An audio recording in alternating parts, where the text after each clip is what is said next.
What's up, guys? Welcome back to the channel and welcome to episode 27 of C4SVillains. I am your host JB, aka the Herald of Doom, and I am here as always with my co-host Legendy Vash, and we are here with 4 very special guests that are going to make up the council here for this Loki finale review. First up, we got my boy, the king of games, RayApollo, my boy from Black Anime Podcast, Aran, Steve, Abe. Thank you guys so much for joining me on this episode. This finale review is going to be insane.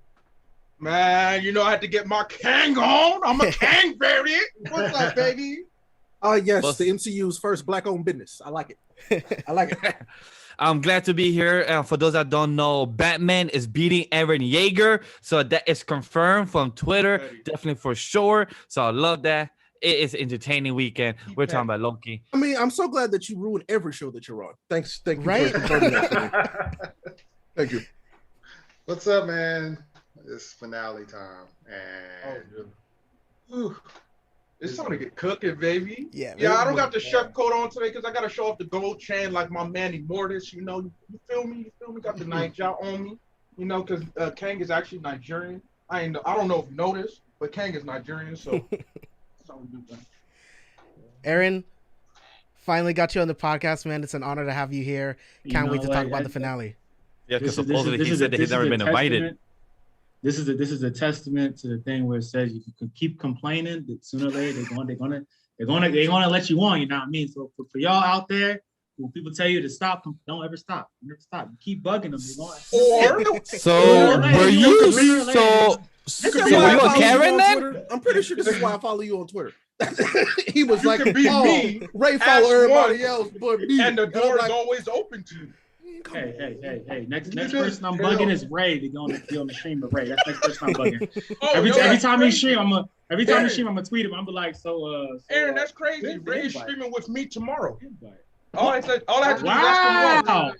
you got a check mark streaming with you. That's crazy. all you gotta do is ask, bro. Y'all don't ever ask me. I didn't ask you. You see?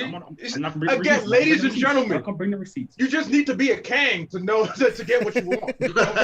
It just shows that Eren was a Karen and spoke to the manager on Twitter many times, and he finally got the job done.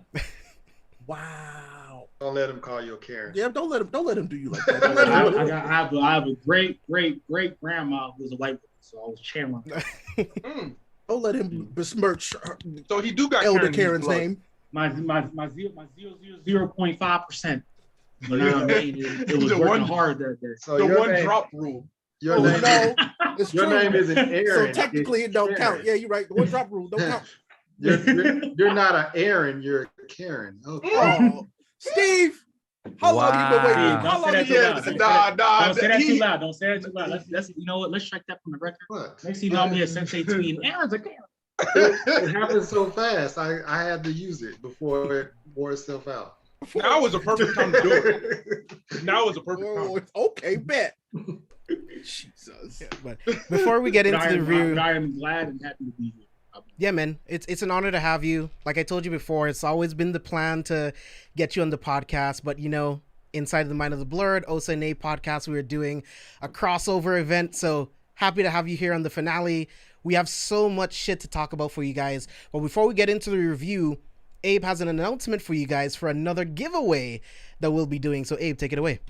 I got 2 announcements for y'all. All right, first of all, the one that's pertinent right now for everybody who's watching this stream, for everybody who's watching it, you already entered into winning this copy for free. This copy Loki. Loki issue 1 for just to see. Yeah, I have a ring light. I'm gonna do what Ray. I'm gonna take Ray's suggestion and get a LED panel or whatever he wanted. I'll do that at some point. And then yeah, like I said, all you gotta do is just participate in the chat. We're all looking at the chat. Your participation grants you entry. By the end of the show, I will announce the winner of this comic, and then you'll just get in touch with each other. I'll get your address, and I'll let you know when I ship it out. This is our second giveaway. The first one went to Jeridel Banks. She got her copy. She was ecstatic. So here's an opportunity for someone else to win this issue. Then the second announcement is more of a personal one. As you know, I stream on Twitch. I'm doing a giveaway because a month from Sunday, on August 18th, we have issue 1 of Kang dropping by Marvel Comics. As a result, on August 19th, I'm going to stream and do a giveaway. The way to enter is you just got to get your points up. You get points by just watching my stream. So between now and then, I'll do my best to stream as often as possible. So you have multiple opportunities to get as much points. And then those points that you garner will increase your chances of whether you get that issue. And I'm telling you this right now, there's going to be multiple winners because as far as I saw, there's at least 10 different covers for the issue 1. I'm going to purchase at least maybe 7 of them, maybe all 10. There might be 15. Regardless, I'm going to purchase as many as possible, and I'm going to give away as much as I can. So make sure you follow me on Twitch at Prince_ALawal. And yo, I'm excited for it. And I think Inside the Mind of a Blerd, I think careful with spoilers. I think Anime Lately, thank Black Anime for allowing me this opportunity to just help provide some fun stuff for us on these streams, on these YouTube videos, because we just care about you guys as fans. You guys really help us run it, so we appreciate it. We appreciate it so much. And that's the my 2 announcements. Yeah, man, stay on the lookout for that. We're gonna have so much more giveaways coming up in the future. Abe and I still have some horror reviews that we need to do. We have a Conjuring comic that we need to give away. So lots of stuff in the works. So we have a lot of stuff to talk about in this finale, and I kind of just want to dive into it. And Aran, I want to start with you, and I just want to get your general thoughts on the Loki series as a whole, and what did you think about the finale? I think for me, this is probably the best Marvel series in my opinion, just because of basically how they handled its place within the MCU, right? So WandaVision and Falcon and Winter Soldier, well, I think it went from kind of contained stories to more, ones that more far-reaching as it went out. Because WandaVision was just a town, and then Falcon and Winter Soldier was the whole world technically, and then you got Loki, which is the entire entire multiverse, right? So I think this one, I really like this one the best, just because of how they handled its place in the universe, and how also, one thing I'm going to say, if I will say it again during this, is that, for my opinion, Disney, they know that not all their Marvel fans are going to watch this. That's just a fact. That's just a fact of the matter. Not everybody's going to get Disney Plus. Not everybody even knows. I mean, most people don't know about it, but not everybody knows about it, whatever. So you have to find a way to craft a really well-written story that fits in between the sheets or in between those movies, but also doesn't give away so much information that you have to watch it to understand the movies. And I think Loki did a really good job of really flirting with that line, to where a lot of monumental shit went down in this show. But at the same time, how they crafted the next, you can already theorize ways in which they don't have to reference Loki. Like, they might do Easter eggs, but they don't have to reference Loki to say, oh, because of Loki, this, because of what happened in Loki, this happened. No. They can just play it out, and you can already tell what's going to happen next. But it's my favorite so far. I really think they did the characters the best in this one than any of the other ones. I think Loki is an amazing character. Sylvie, Owen Wilson, Mobius did his thing. I didn't think he was gonna be that good. I think he was good, but he stole every scene he's in. He stole the scene, and I think every one-on-one scene with him and Loki just was fantastic. Like it really, like, I mean, the idea of what you are, spoilers, whatever. We talking about this episode, so I'm gonna talk about it. When Kang says, you know, you got to be like transformed by the journey, right? It's like the encapsulation of what the MCU is, right? If you don't get that's what the entire MCU is, the change by the journey that you're on. And we really see this in Loki really more than any of the other series, and it really fully being a quote unquote hero's journey, which isn't about the hero. So that's kind of like my broad thoughts on it. But yeah, definitely I would probably give it 8.5 to 9 out of 10. Yeah. Okay, pretty solid. Ray, same question. So this one's been tough for me because I mean I loved all three for very, very different reasons, bro. I will say that so Aaron, you hit on something that's really important because that's why this show is impressive. It took Loki on a hero's journey because he's not a hero. That's why it works so well. But I have to be honest. I feel like if I was going to rank them, it would be in the way that in the order they came out. Not because anyone is better than the other. It's just that because they each handle different subjects delicately and very well, in my mind. You know, with Wanda and her grief and, you know, trying to get through loss, that was a big deal because it was a contained story that they were talking about Wanda and her sorting through literally the trauma that she went through, which has been like her entire life. I was like, oh, that's deep. Thank you. And then Falcon and Winter Soldier. You know, you got a displaced veteran and you've got a black man in America that's fighting for America that don't care about him. Okay.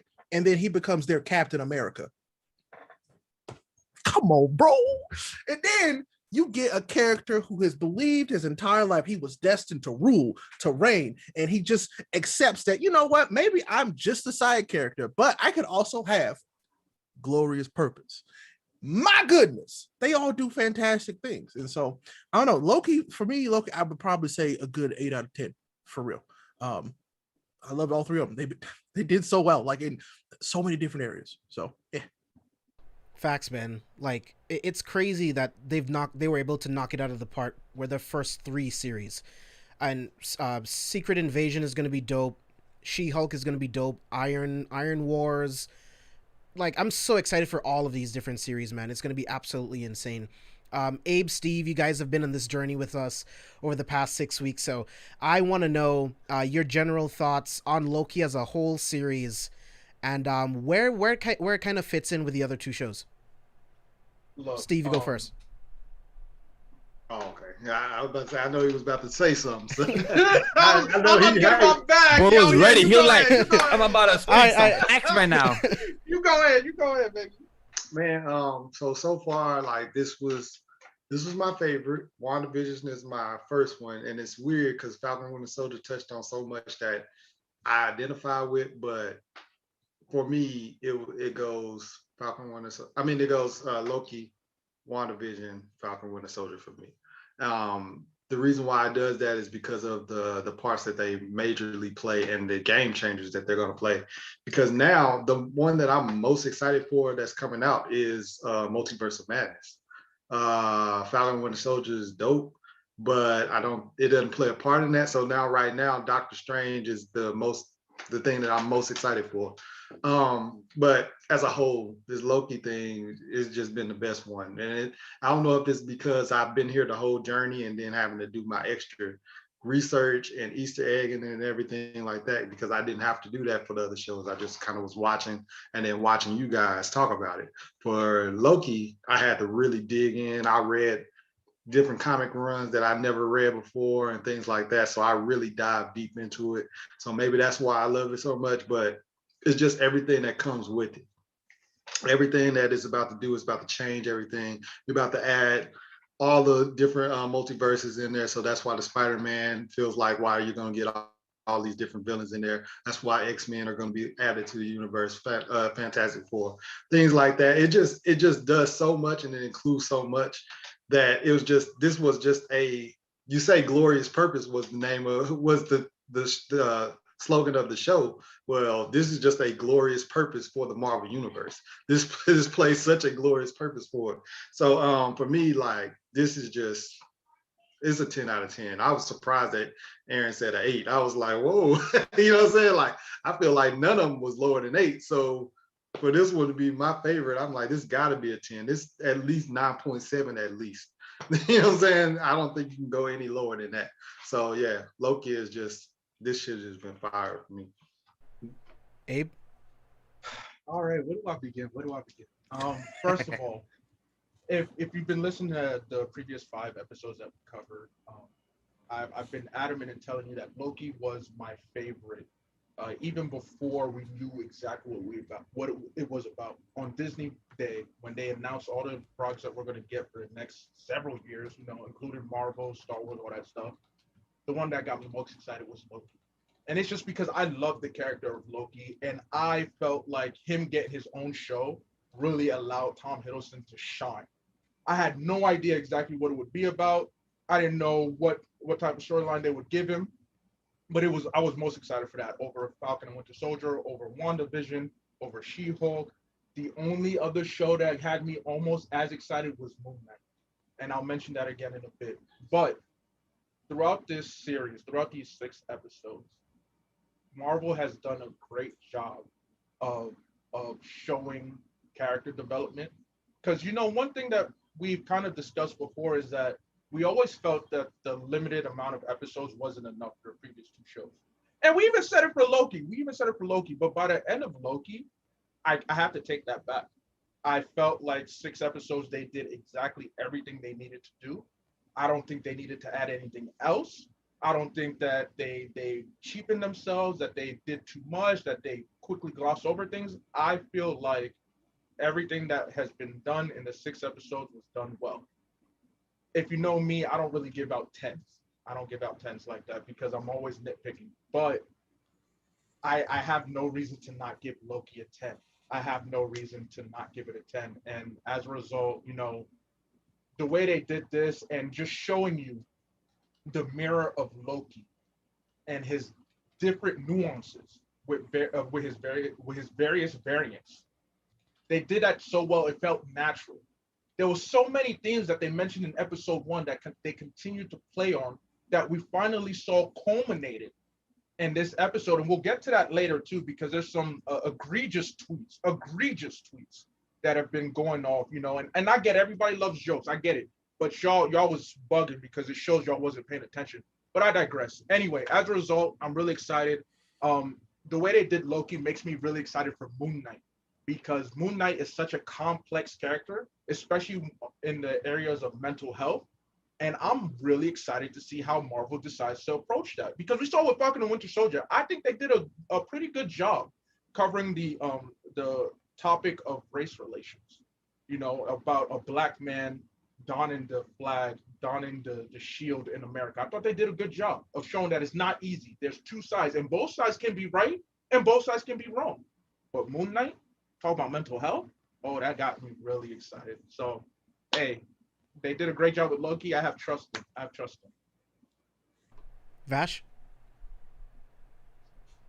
When we first got Disney Plus and hearing that they're going to do TV shows and they're not gonna really pay attention to what happened with the old shows, aka Shield and other thing. I was so sad about that because they had their potential, they had their own type of series, Cloak and Dagger, they had their own potential to be what it is. But when WandaVision came out, reviewing it with James, reviewing is Mephisto's Nightmare and the whole fun week to week with the theories and everything. When I speak on entertainment value, I would say Loki, Falcon the Winter Soldier, and the WandaVision. But when I speak to the grander scale of the MCU of Phase 4, Phase 5, and what's going to bring to the table, then I will say Loki, WandaVision, Falcon the Winter Soldier. With Falcon the Winter Soldier, we don't know too much about what's going to continue. We know stuff that is connecting to Black Widow, for those that have seen it and seen the end credit stuff like that. And with WandaVision, Loki, and Doctor Strange, all that's combining and intertwining with the story, so it's more grander for the MCU. So that's what got me more excited. And with how they handle grief, with how they handle the mental health aspect of losing one love and not being able to move on. A lot of people have friends, family that has been there, or you yourself that's been there. And I love how they handle with Wanda. with Falcon and Winter Soldier, knowing about race, if you, your friends or family, we all have seen it in one way or another on the TV or in person and everything, and I feel like they handled that beautiful. With Loki, knowing that there's different variants of yourself and knowing that people all think the same or people all think differently of how we view the world with religion, with the whole multiverse and everything. People have no type of concrete facts, but all seeing it on TV, I find it very beautiful that even though, like Abe said, people did not agree, like that's not Kang. I'm like, yeah, stupid little fucks there. But at the end of the day, it's pure entertainment and it's a great time to watch the shows. And I love just Twitter. I love people's different opinion, and I love these shows. And I can't wait to see what Marvel. I love what Marvel brings to the future of the MCU. That's why I wore this shirt, because these has all the other Marvel characters that will be popping up and characters that like the Silver Surfer, like Doom, and other characters that are connected to Kang and to the Fantastic Four and everything, like the things that they could do and what they said in the chat about the webs of the branches of time, like Madam Web. For those that have read or seen the cartoons of the original Spider-Man and everything, Madam Web is an interesting character, and from the comics too. And for if that's connected to the MCU as well, to the grander scale, that would be freaking amazing. As a huge Spider-Man fan as I am, I just can't wait to see what to bring. So I love Loki. I enjoy the shit out of it. And my scores are 10 out of 10 as well. If I had to give Falcon and Winter Soldier, I give it a 9. And WandaVision, from the top of my head, I give it a 9 as well. Maybe an 8.5 as from the top of my head. But I love Loki. I really had no complaints. I feel like they did every person's story character well, and to continue off in the future movies or season 2. Yeah, man. Just to echo everything that you guys said, like Loki is an incredible series. Like the all 6 episodes all bring something different that expands the MCU as a whole. So for me, Loki's a full 10 out of 10. Like if you ask me as a comic book nerd, Loki's my favorite of the 3 so far.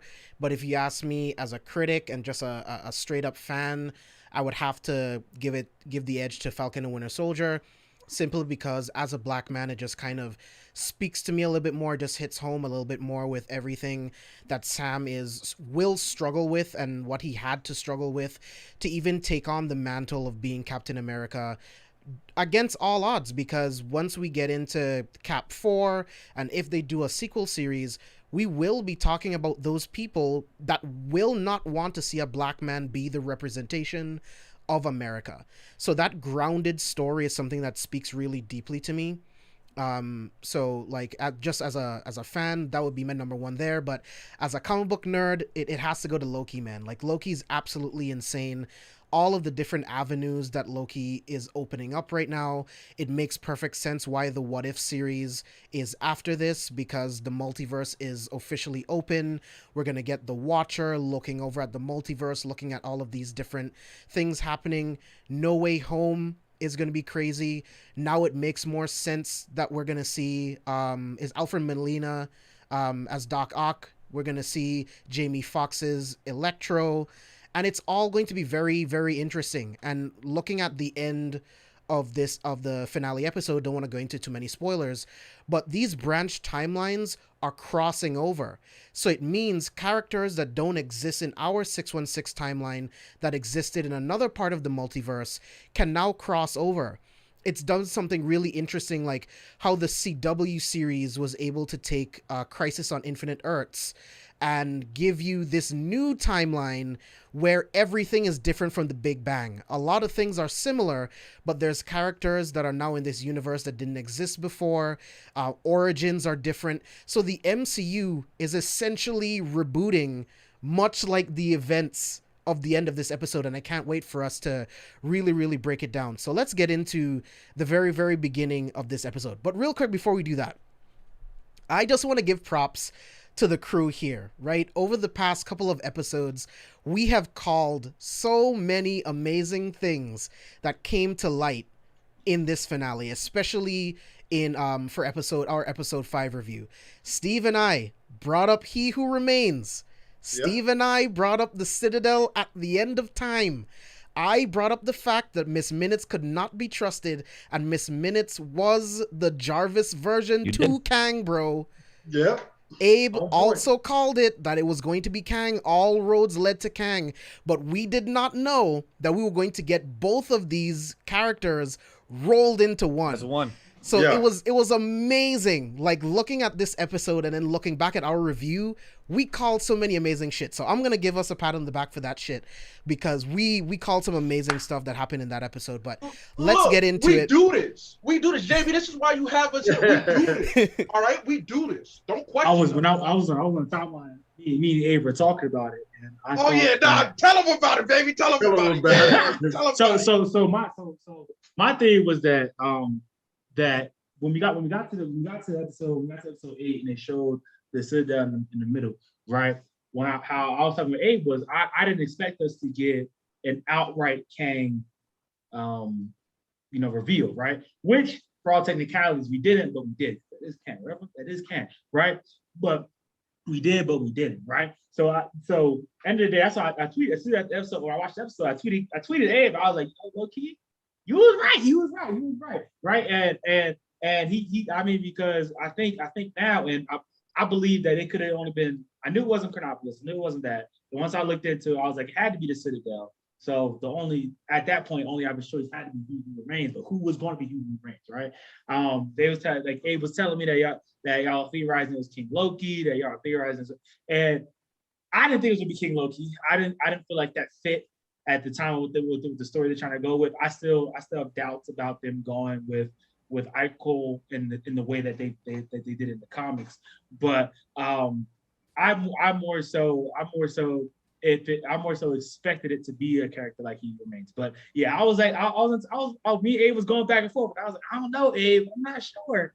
I thought they're gonna do like give us a little glimpse, not give us a whole really kind of look into a part of who he is. Because that's not real. Because in my opinion, like the reason why I like how they use Kang as He Remains, because from like the research that I looked into, He Who Remains, in all honesty, is not important. I'm just being he's not important. He's not really an important character. Like he's not somebody who you're gonna name. He literally just exists. That's Yeah, I mean, literally on it. the last It's the episode, fact that he Steve and I exists. called him a random old Yes. guy. Yeah. Because that's what he is. He's a random old guy Random that guy. managed to survive to the end of time. Literally. That's exactly true. Hence Yeah. why the meshing of the characters makes Characters so make much so because much it's not the sense. first time we've makes seen sense, this. yeah. It's not Yeah. the first time. So like it amazes me how people will look at it and be like, "That's not Kang, bro. No, that can't be Kang." No, It's because like, are you watching? It makes so much Yeah. sense. It makes so much sense for the future of the MCU. It makes so much sense for thematically for the story in general, saying that if that's Kang, He Remains. Because if they just had some random white guy, it's like, okay, we kill him, okay. Like, but the idea that you have the Kang, you have the hints to the council, and you have the hints to the other point. It's really that's what expands the multiverse in a way. But then again, this is why I said this earlier. I'm probably gonna say it again. I love the way that they're doing these shows that you don't have to watch them, right? You don't have to watch them. You can watch this and be like, oh man, yeah, I knew Kang was coming and I knew Kang was coming in Multiverse of Madness for a year now. I already knew, all right. But you don't have to watch it because how it's gonna work cinematically, it's not even gonna make sense. But oh yeah, and also when Miss Minutes popped up, I was like, damn it, James. Maybe she really is the I was like, Yo, man, I was she so really is upset Miss because that's Minutes. the theory I hated the most. I hated the idea of like, I now thought it was JB's theory was still right, but there was Oh, yeah, it theories was. of Miss Jarvis. Yeah. There was theories of I Miss thought Miss Minutes Minutes being about the to big transform. bad. She I said, was hey, like, I thought she was about no. to spin and do some magical. That would have been so lame, dude. I was was like, laughing. I was laughing when I saw her working for Kang and everything. I was like, oh, James was right since episode 2. Because he said that. I'm like, Yeah, I guess. But, she's just working on program. Never She just trusted worked her. for the TVA. But I'm like, but then when I saw episode 3, 4, and then 5, and then when the 6 happened, I'm like, when I was watching, I'm like, all right, James. I text a group chat like, yo, James, I guess you were right on this one. Yep. You just 100% right since episode. So I'm like, yep. I He mean, just I nailed kind it of to feel the like coffin. that was that. I'm not taking anything away from this, but I felt that was an easy one. Like you Oh, have yeah. this all-knowing AI that runs a time authority. yeah, there's no way they're not gonna know what's happening and not working for the person who literally is pulling the strings. And that was another thing that led me to Kang, because it's like, who else would you want to bring in that's smart enough to create an AI of this level? Nathaniel Richards, bro. Come on. And then crazy that I rewatched episode 1, and when Loki was going to get, through the line, to have the ticket and go to the line and everything, when they were showing the little cartoon of the whole war, I'm like, holy shit, that is what Kang was talking about. The whole war between the Council of Kangs. I'm like, yo, so technically Miss Minutes was explaining what originally happened. We just didn't fully understand it or pay attention until from episode 6. So I had to rewatch. Yeah, they just omitted certain details. Set up anything. I'm like, holy shit! Like they gave vague information for people to be like, oh, look, it's a little cartoon with colorful rainbow. That's and how shit. you tell a story, baby. They did so much, and but technically it's a war. Even on the timeline, I saw one time somebody said he was just a regular dude at the end of time. I was like, he survived the multiverse war. He literally told you that he gave you an explanation. He literally told you for 10 minutes. I was like, bro, he survived the multiverse war against Kang the Conqueror was there. So that means that he ain't just a regular guy. Animation explaining the war while he explained the war. Like you could put it on mute and just watch the little things move around, and you would have found out what happened. Yeah, JB, let me know what we do, because I'm ready to get in my bag right now. I just don't want to monopolize time. Let me know what we do, because there's a lot I want to say right now. A lot I want to say. No, I'm ready. I'm ready.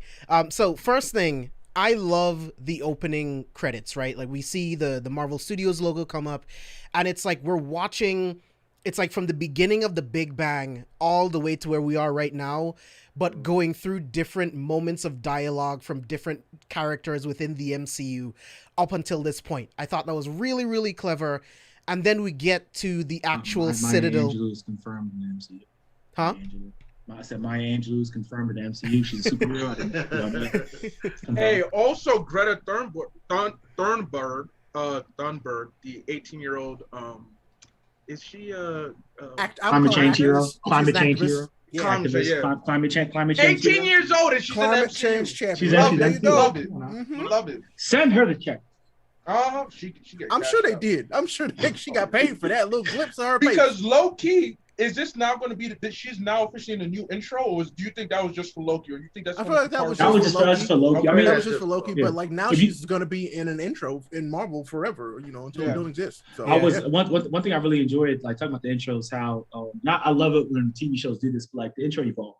Like the intro, as the shows went, they evolved and changed, and reflected the differences in the episodes as they continue, which is I think it's amazing. But I love when shows do that. I love when anime does it. I love when these shows do it. It's amazing. So were y'all pausing it in between some of that intro? Because there was a few things in there that we saw in Loki. I did not pause it. What Are you talking about the spaceship?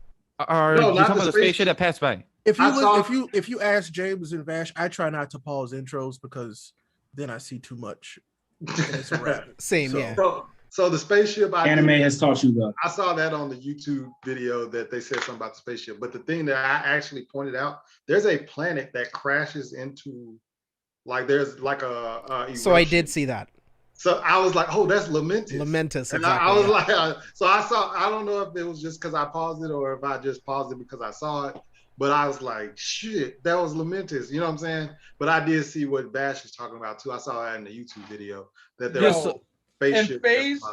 In phase 7, when we get the Annihilation Wave, I'm replaying episode 3 of this show. I'm replaying episode 3 because I'm curious.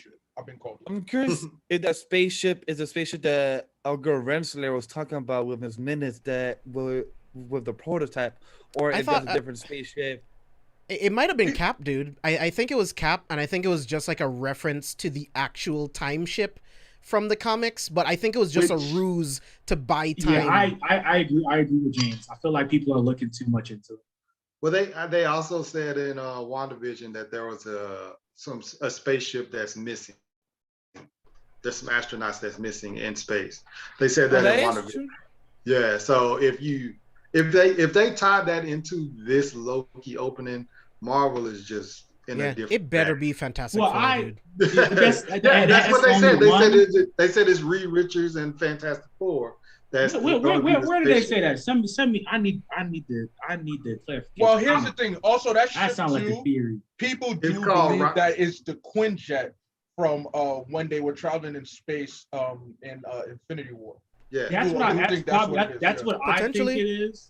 I think that people are reading too much into it. Even though, again, I would not. I mean, if the Marvel wanted to do it, then that's all them. I mean, I think it's cute that y'all think they're gonna give you anything Fantastic Four this early. I think that's what I'm saying. You think that's so cute? Just like a small. I mean, the only thing Fantastic Four related that they gave us was Red Slayer and Kang, and Mobius, because all three characters are prominent in Fantastic Four series. They gave us those three. That's all we need to know. So I mean, with the MCU, we've seen it so many times. Like nobody actually belongs to any particular series anymore. Oh yeah, no. Yeah, and it's like they're pulling from that, but that's what I love what they're doing. It's like, you can get somebody from left field that's like, oh, how are they related to Spider-Man? And then they make it work, and I'm like, oh, okay. Good point. But the beautiful thing is that with these three characters in particular, it just because we know Fantastic Four is coming, we know that we'll also see them in Fantastic Four storylines. But this show has allowed us to flesh out, like, they can participate in any storyline. Like we're expanding their purpose. And this is the one thing I will say, like, I feel like has to be said before we really dive in, is that everybody watching this, you have to understand that Marvel has creative liberties. Like, while we refer to comics, they're only just guidelines. Nothing that we say about the comics is meant to be like, that's exactly how it's going to go, because it's not.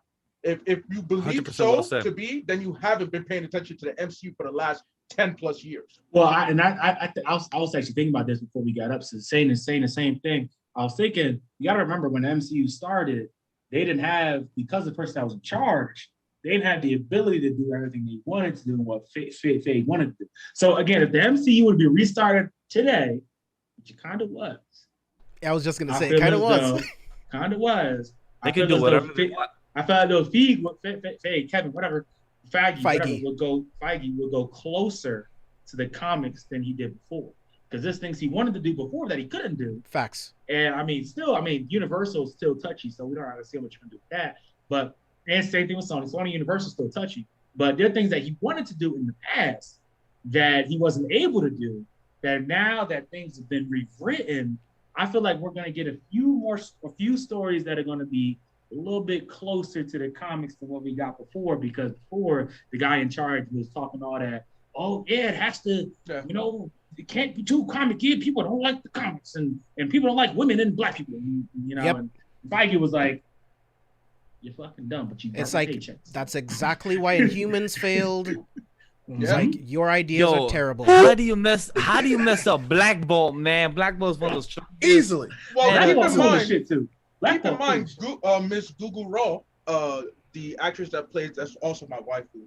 Just to remind Vash, JB, and Ray, that's my waifu. I already claimed it. Anyway, she established around episode 2 or episode 3 that her character is going to be very similar to the comics. Not saying that it's going to be copied word for word, but we do get that, the comics, like I said, is a guideline. There'll be certain characters and storylines that will be close to the comics, doesn't mean it's going to be exact. So when you look at the comics and be like, oh, this is how it was in issue so-and-so, it's like, all right, cool. But then look at, again, as we discussed, look at He Who Remains. Like Aran said, He Who Remains is really not a character of consequence. He has one storyline, and that's in Thor, and it's like, that's it. He's just a being that exists. So you can bring him in and actually make him more useful than he actually was in the comics by making him a Kang variant. Keep in mind, a Kang variant is still a Kang, okay? Just understand that. All right, cool. And this variant also went by Kang the Conqueror. Like he doesn't say Kang, but he does say that he went by many names.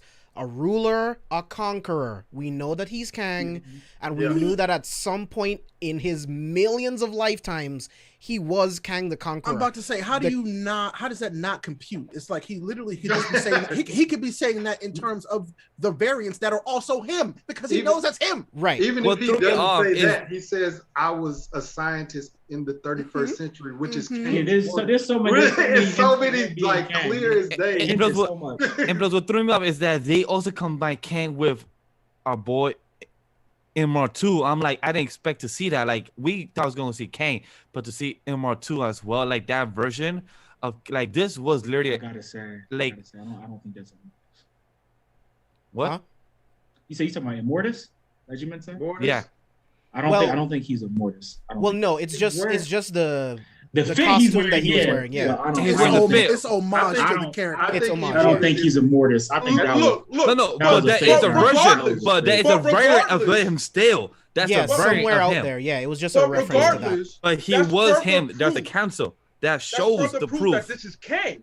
Like, yeah, how can he you wears argue the outfit when they're showing you various, you can't, the color scheme, the chain, the robe? He's Kang. Stop arguing 31st century. it. So that's what I'm saying. Chain. Like, we see everything of this man, and people say on Twitter that that's not him. I'm like, you already got the outfit, you already got the lines conquered, 31st century and everything. Yes, he did not say the word Kang, but we know that's him. He said there's different versions of him.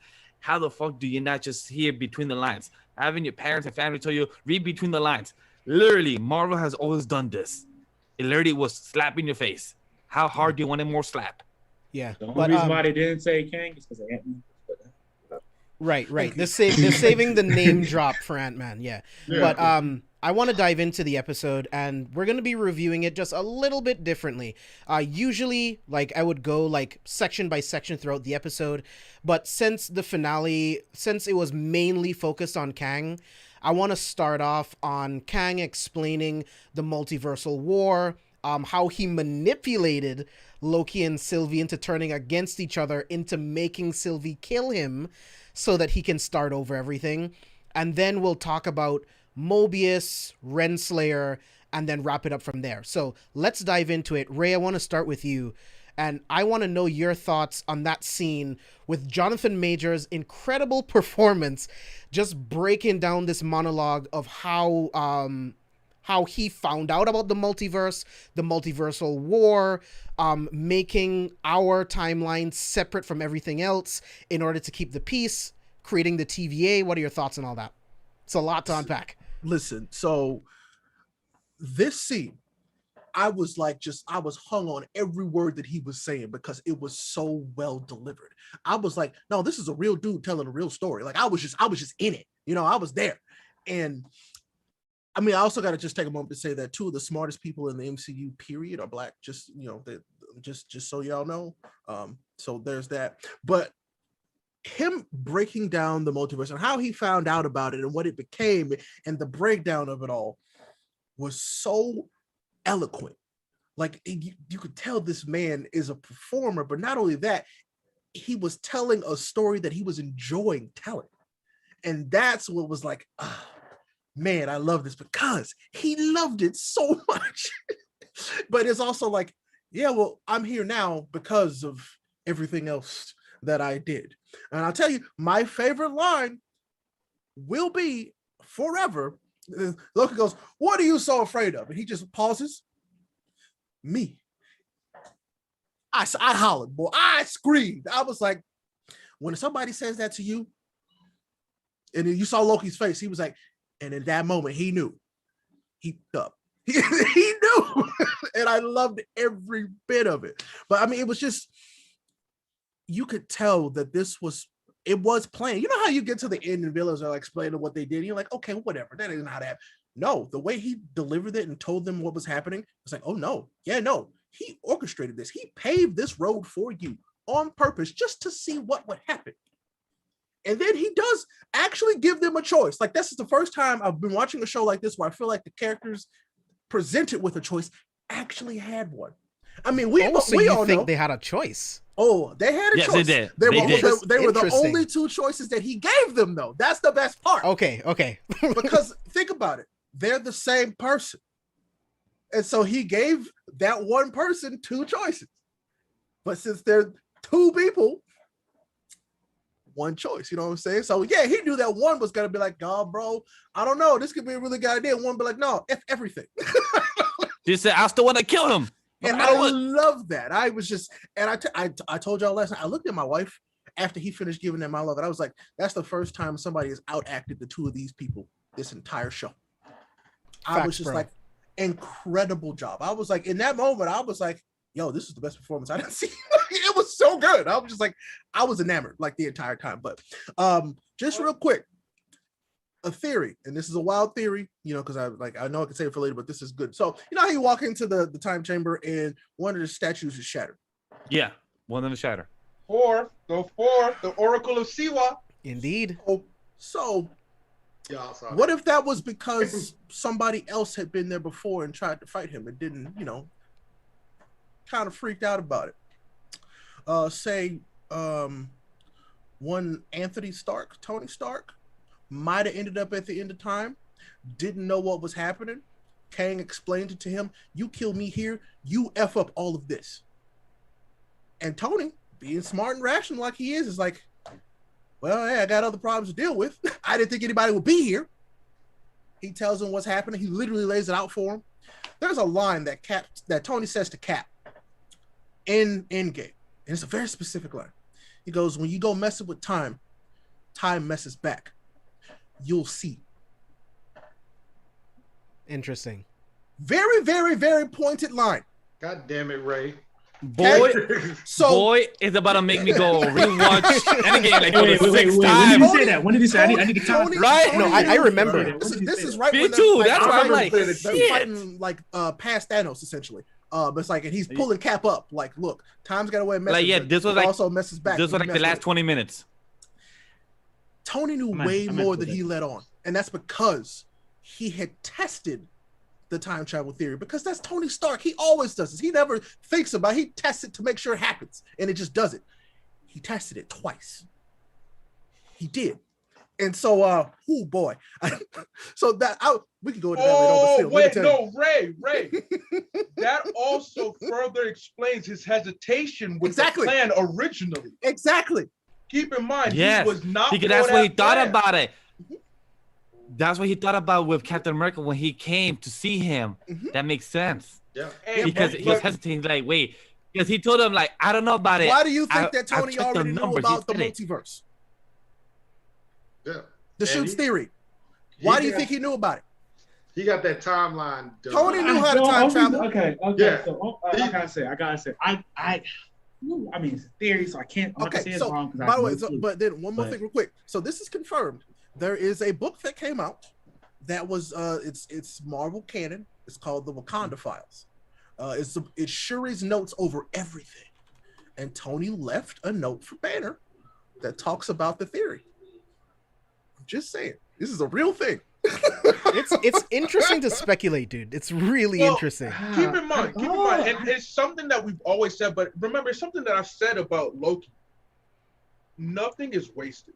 Dialogue is not wasted. That is not. I'm like, keeps true, especially Kang's dialogue. MCU. Yeah, how many times have we watched the films of the MCU? And when we got to Endgame, we were like, "Yo, there was a phrase that was mentioned here. There was a the Endgame, literally Endgame."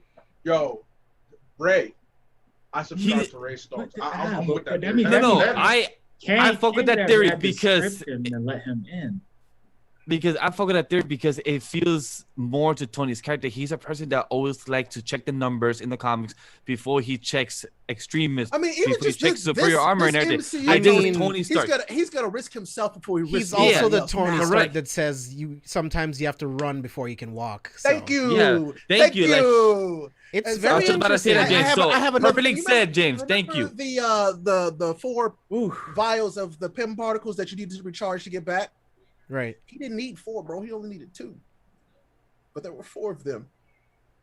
Tony used 2 of those to get back. He's time traveled twice before. But weren't the other 2 for Cap? No, he didn't need those. Because remember that Infinity Stone, those was in the same place. He didn't need to use it twice. He only needed it 1 time. Because remember, he's always likes to check numbers. when we about work with that. Banner, with Vision, he always likes I was to like, think. they made a very You need important it. reason to show that. Wait. In an Endgame, then you need one to go and one to come back, right? Yeah, I'm pretty sure you needed one to go and So one to come no, back. Yeah. they So didn't they- need one so to they go. had They did not need one to go because the machine did it. That their machine handled that. But That's you needed that true. one to get back. That's true. Oh, you They need one need to to come go back. back. Yeah, you need one to come back. Yeah. So he had one Also- left. Wait, no, wait. But they all needed. Didn't they all need a personal one though? Because you couldn't. Yes. Because so They all needed a personal Hulk one. needed Mhm. one. So that's why. I mean, Hulk he had needed two. one. We all know why. Somebody didn't make a trip back on that one. So he Chat. only needed one. Yeah. Just saying. Ray told us this in the group chat right before we started stream, like an hour before the stream. He said, like, yo, guys, I got a good theory about this to start that. Yeah, I'm gonna fuck up. This is just It was funny. This is just It like did the blow tip up of the my mind. iceberg in his theory, baby. I've been like, you should have seen my desk earlier. It was books open everywhere, like all kind of stuff. I was You were like, 'cause I'm I was about to blow their mind. Ain't no way.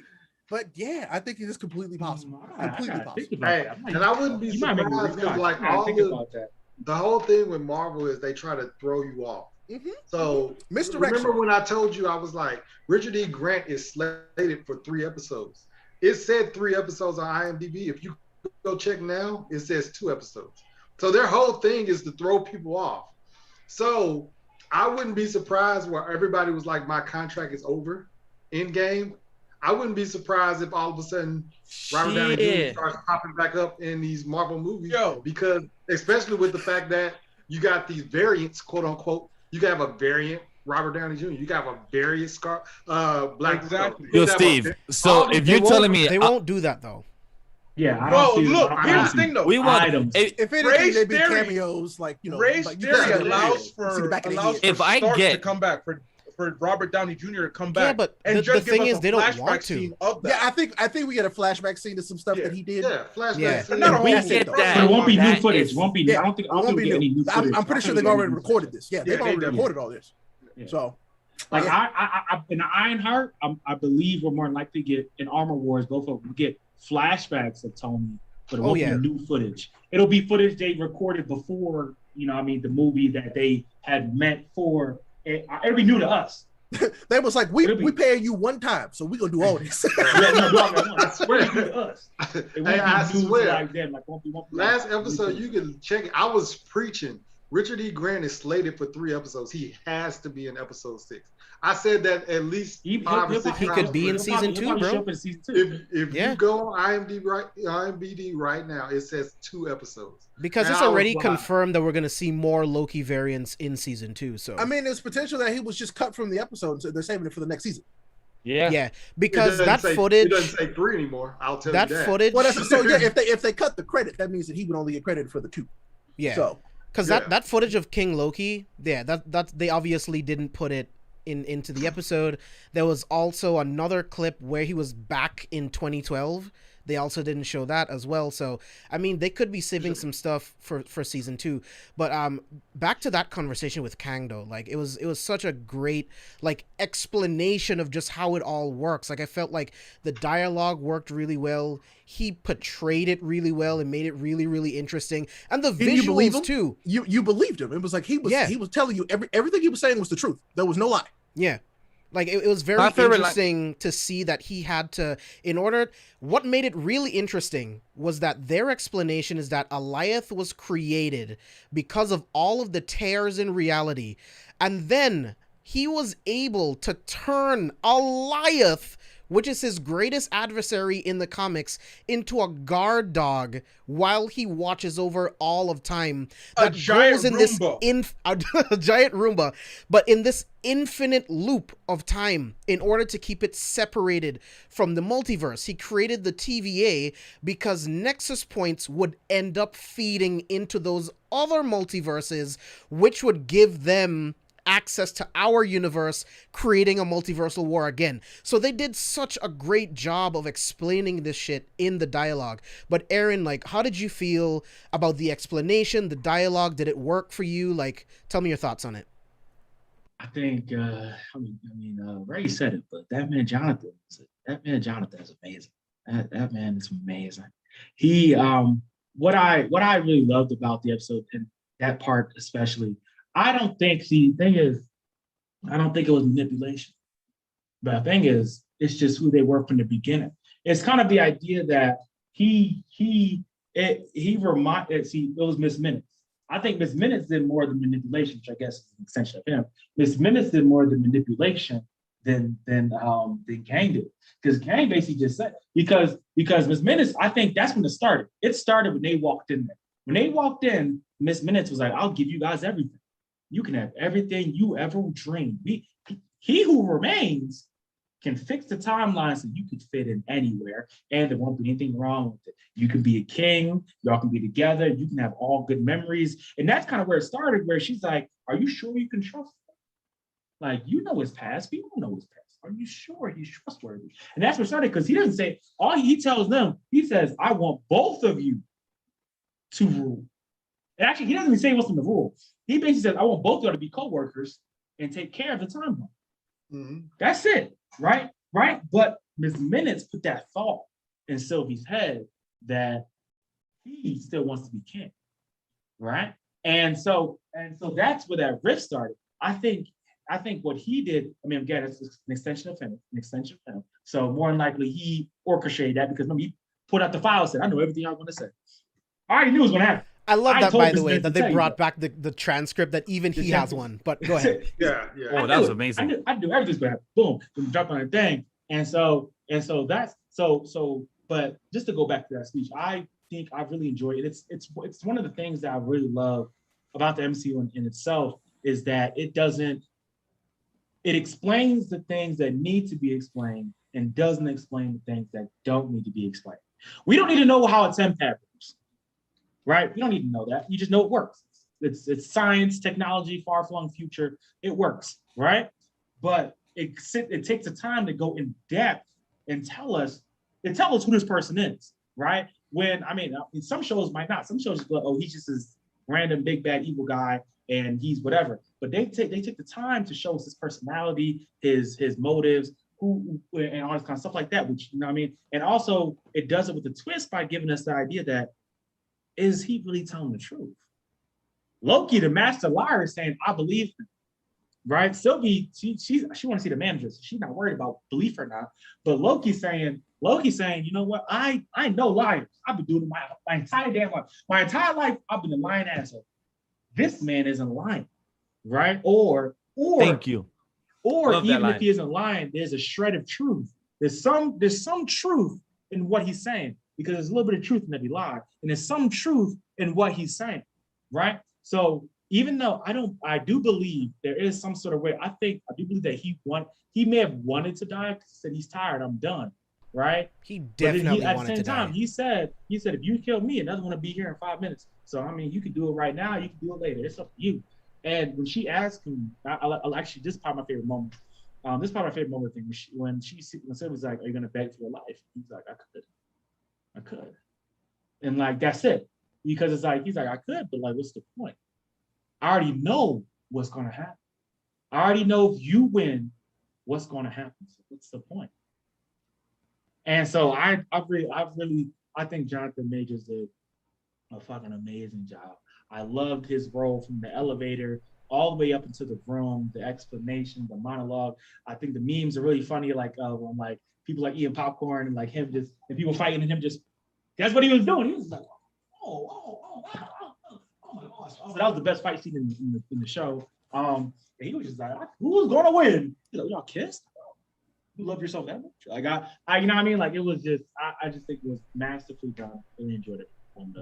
Which I think the kiss was heartfelt, but it was also used as manipulation so that she can take up the TemPad to get rid of it. Definitely. Still a Loki. Oh, that's exactly what happened. Oh yeah. Sylvie's still a Loki. She's still end of the day. She a Loki. Yeah, Steve, let me get your thoughts. So from the start, like as soon as the elevator door opens, you see Jonathan Majors. I screamed. I was like, whoa. You know what I'm saying? I was like, this is Jonathan Majors. So I screamed or whatever. I was like, oh shit. So he comes out, and if we're gonna go full into like detail of all my Easter eggs and stuff, he's eating an apple. The first thing I'm thinking about is he's the smartest man in the universe, smart. Anytime you think of like in history, when they so smart people as Isaac Newton, things like that, they're eating apples. So that's immediately what I started thinking about. I'm like, oh shoot, he's eating an apple because ain't no grocery store up the street. You know what I'm saying? Like you can't just pull an apple out. He can go anywhere in time, Steve. He can. This is true, but it's like there's literally a grocery store once he leaves. Like, he just walks out and boom. I'm like he just so happened to have an apple, fresh apple. They open the door, it's fresh apple. He bites into it as they talk. I'm like, dang, this motherfucker is traveling fast. If he is traveling, you know what I'm saying? So that's immediately what I'm starting to think about. And then I start to look at his uniform. I'm like, oh shoot, he's wearing a Mortis outfit. And then we start to get into the dialogue and everything like that. So we get into the dialogue, and this dude is a human TemPad. Like he doesn't got a TemPad really on him. Sylvie swings at him, and then boom, yeah, the little watch thing on him. Touche. But he does have the little thing on him. But I feel like he kind of was like, I already know what you're gonna do.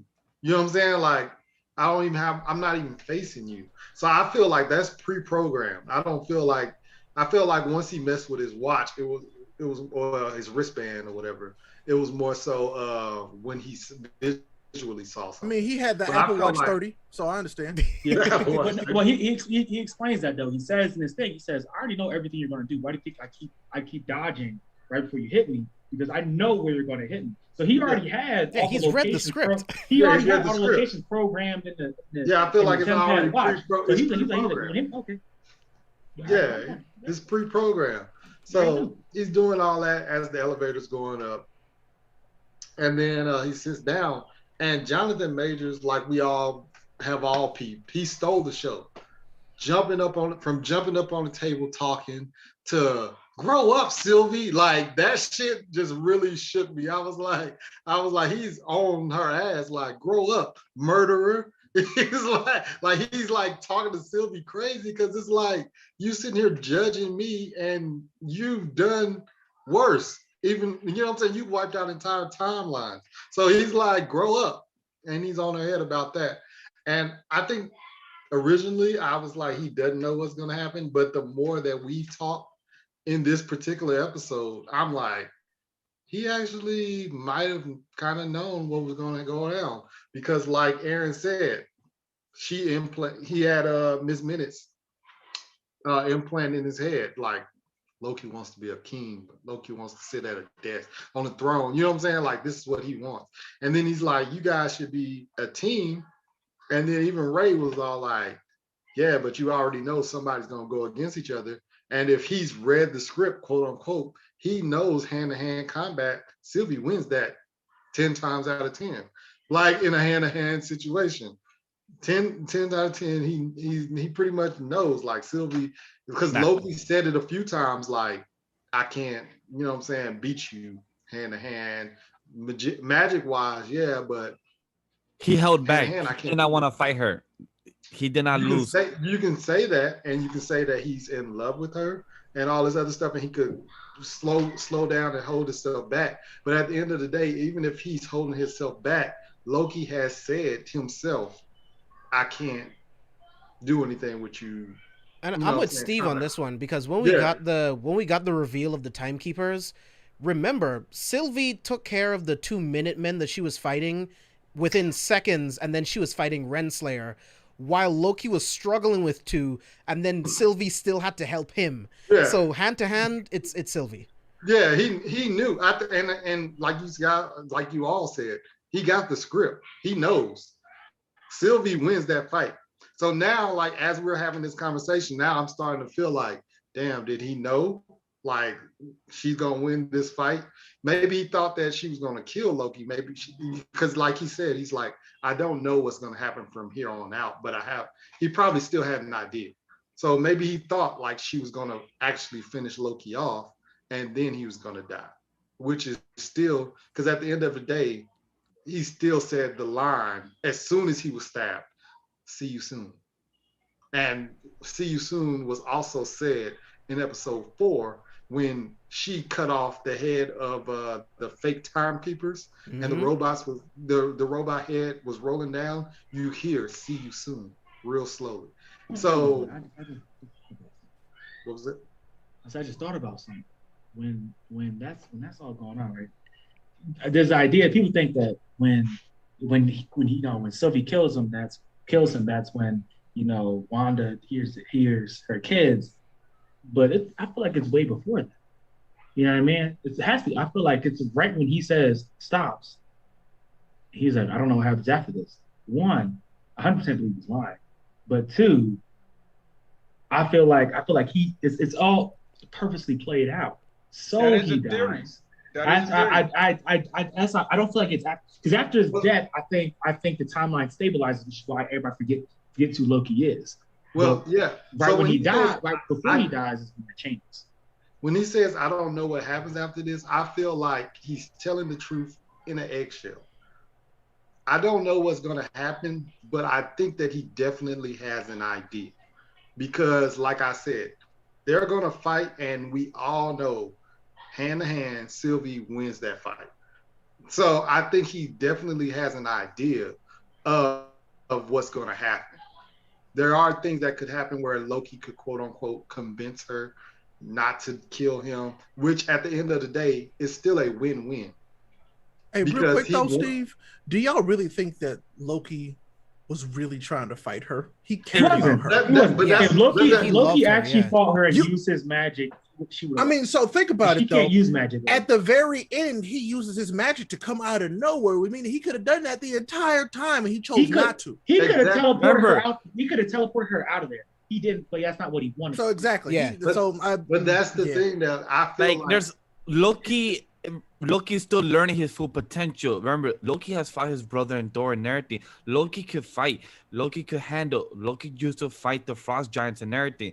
But he didn't want to fight Sylvie. He didn't want to go to hand-to-hand combat. Yes, we don't know his true potential. He don't even know himself true potential. When he saw classic Loki using his full powers and everything, he said, "Oh, we seem to be stronger than what we are." He don't even know his full potential. So he's still learning skills that he doesn't even know he has or could have. So yes, I'm not saying that I disagree with you that he probably will lose, but 10 out of 10, I feel like that's way too high. Like that's literally like every single fight he will lose against Sylvie. I feel like he'll probably lose 2 out of 10. 9 out of 10.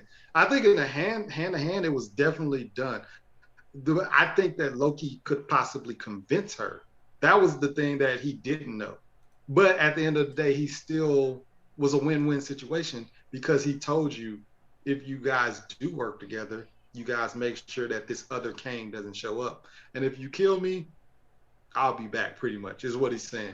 And if you even watch the scene where he slides the wristband across the table, they angle that camera so perfect that it looks like the wristband is still sitting on his hand. So it's like, I'm still in control, motherfucker. Exactly. It's like a slide, and it shows you, and it's like, I'm still in control. That is beautiful camera work. Yes, and it feels like, it kind of reminds me of in The Dark Knight, when the Joker tells Two-Face, like, you can kill me, but he's holding the bolt back the whole time. He gives Joker the pistol, he puts the pistol to his head, and he's holding the bolt back. So if you pull this trigger, I'm still holding the bolt back. You're not going to actually kill me. So it's like, he's literally like, in a sense, like, I'm giving you control, but I'm not really giving you control. It's kind of like a sneaky thing. And that's why I felt Sylvie when she was like, he's kind of lying, you know what I'm saying? Because I was all like, well, if you really paying attention to everything that's going on, she's right. But if you're, you know what I'm saying, the male Loki or whatever, Tom Hiddleston, he's basically like, I feel like I've known liars. I've been a liar my whole life. I feel like he's telling the truth. Right. So that's kind of where I was with it. But like, I definitely, originally, I definitely felt like that Jonathan Majors was telling the truth. But as we listened to this episode, Ray and Aran definitely convinced me that he might have, you know what I'm saying, been sneaky with it. So I think he was telling the truth about not knowing what comes next, because based on what we know about the time travel rules, look at the Ancient One. She was able to look into the future, but not past her own death. So, same thing goes with Kang. He wasn't able to see past that moment because he couldn't see past his death. Now, the moment that he he had, like, the moment he realized that, oh, I don't know what comes next, that's the reason why the timeline starts branching, is because he's getting closer and closer to his death.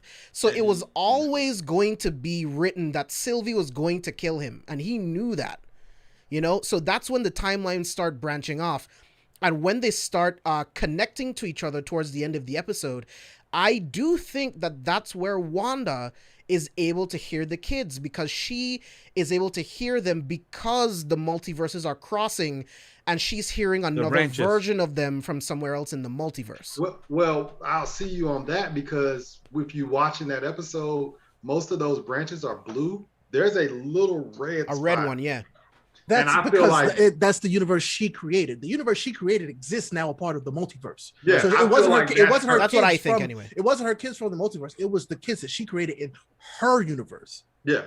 Okay. Yeah. That I agree with that. I was all like, I saw that little red spot, and I was like, huh. And that's another reason why I now lean towards WandaVision being better than Falcon Winter Soldier, because Falcon Winter Soldier was its own story within itself. It was straight, and it was straightforward. It was direct.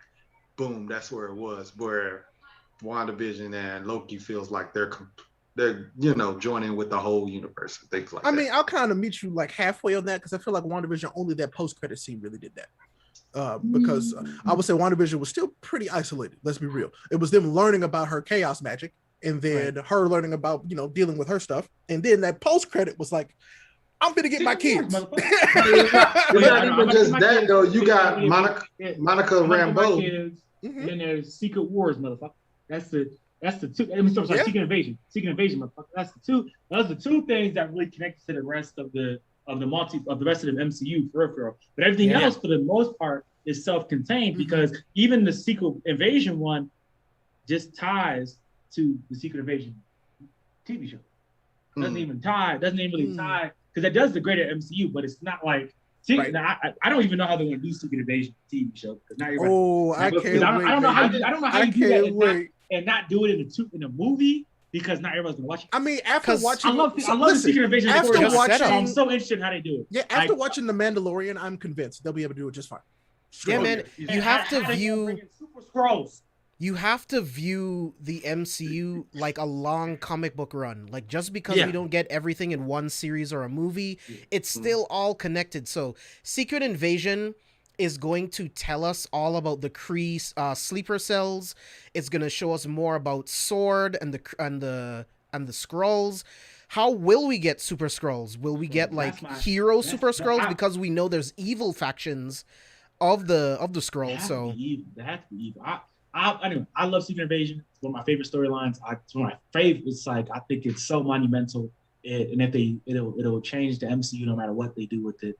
But at that one I haven't thought about theorizing yet. So yeah. Well, but Abe, what? Not to. Yeah, Abe, I need you to chime in here. I need you to school these guys and let them know what's up. As you saw, I had to change my position. I had to get on my Kang flow. Not the panel. And look, guys. The first 20 minutes, we learned so much from Miss Minutes and from He Who Remains, Kang, Jonathan Majors, right? Let's start off with the dialogue with Sylvie and Loki. Ever since episode 1, Sylvie's plans have never changed. It's always been about killing the person that did this to her. Even before the door opened, keep in mind, Loki was like, hey, good. Like, as if he thought she was doubting herself. He's like, look, I was pruned before you even existed. I've been waiting for this moment my entire life. I just need a second. Keep that in mind. Well, before he existed as a variant. Yeah, before he existed as a variant. She said that I was pruned a long time before that, right? Miss Minutes is talking to them. Miss Minutes is trying to entice, like, hey, you can have happy memories. All the memories that we took from you, we can now just give it to you. How are you going to do that? She never really lived them. She just remembers it, but she never there's a difference, right? And then with Loki, of course, everything he ever wanted, from episode 1, what was his goal episode 1? Find out who's behind this and take over. Yep. Sylvie's goal, Episode 1. Find out who's behind this and kill him. Who switched up their goals?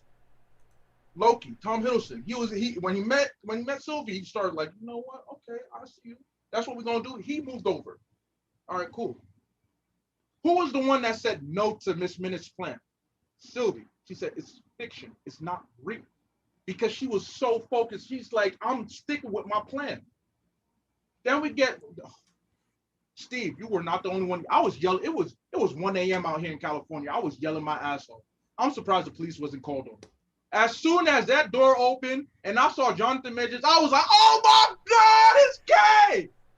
Got so excited. Me too, no lie. As you should, bro.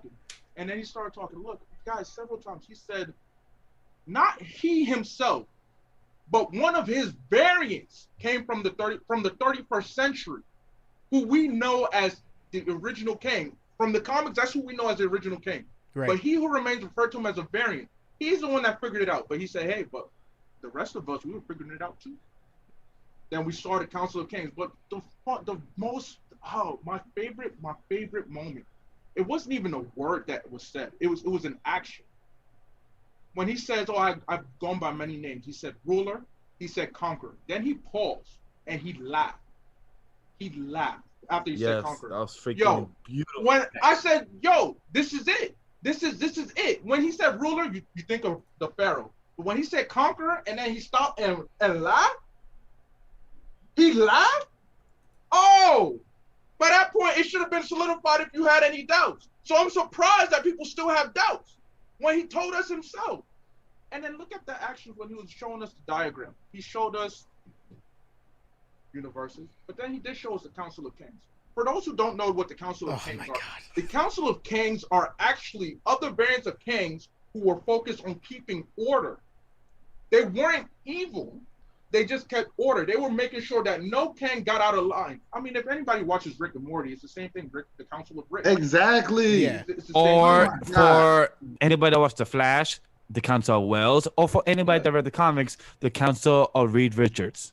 They existed just to keep order. But of course, you know, with every variant, you're going to be on the spectrum. You're going to be on the spectrum of good to evil. There were some evil ones that got out of line. That's how we start the multiversal war. But nothing that Kang said, nothing that was said was a wasted moment. And then even more so between, it's you know what? I have to sit down because my knees ain't like that no more. I'm a retired football player. I can't do that. Oh my God, my legs are broken. I do apologize. Anyway, but the biggest moment for me is when the TL decided to. I'm gonna get into this now. When the TL decided to compare Star-Lord and Sylvie, it bothered me. It bothered me. The reason being, it's very simple, and I already stated it for why it's not Sylvie, but I'll repeat it for people who aren't listening. Quill acted out of impulse and emotion. He had just found out that, the love of his life was possibly sacrificed. So he deviated from the plan. When did Sylvie deviate? What plan did she not follow? Did she not say from the beginning that she was here to kill?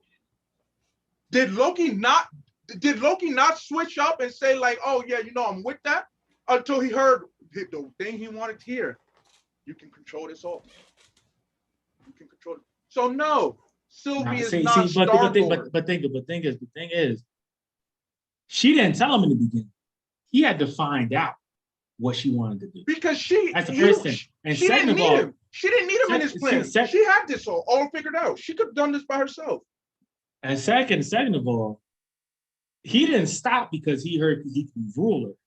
He stopped because he hesitated because he was like, if this is the dude that basically created the sacred timeline, he's saying that there are worse versions than him that'll come and fuck shit up worse than this guy who's killed trillions of lives.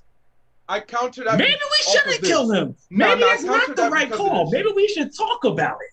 Maybe we should have a conversation. Go back to the beginning of the episode. One can argue that him expressing doubt to Sylvie was more so the self-doubt he had with her plan. Sylvie, again, never deviated, but he's like, hey, you know, sure? Yeah, the self-doubt ready to that go with she this? kills him. No. That's in the beginning of the episode. Before they entered the Citadel. Loki is the one that expressed doubt. Now, could it be that he's expressing his own self-doubt? But then not only that, when Miss Minutes is talking to them, look at the facial expressions. Look at how Loki is breathing. Look at how he's looking.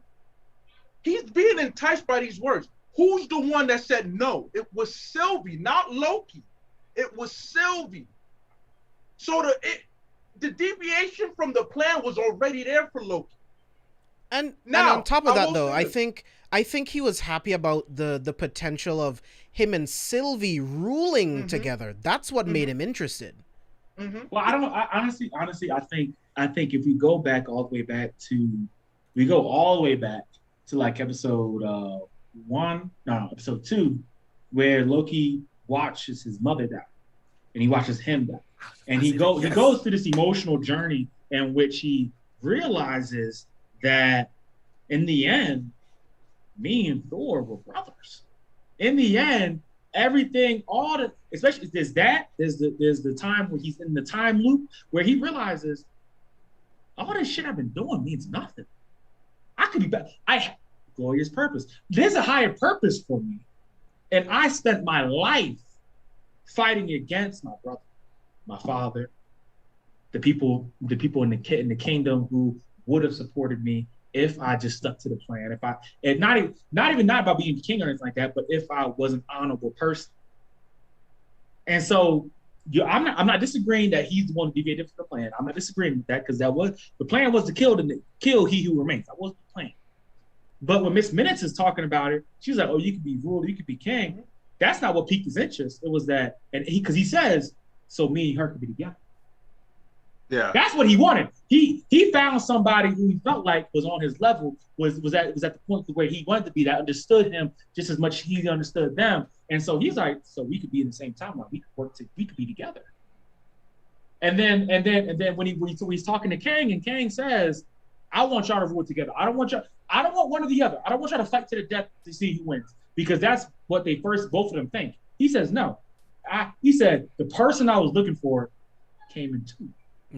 He does not see them as the same person. He does not see them as two Lokis. He sees that. That's why when he first walks in the room, he calls her Loki. But when he says, "I want y'all both to rule," he calls her Sylvie. Yeah. He doesn't see them as one entity. He sees them as two different people.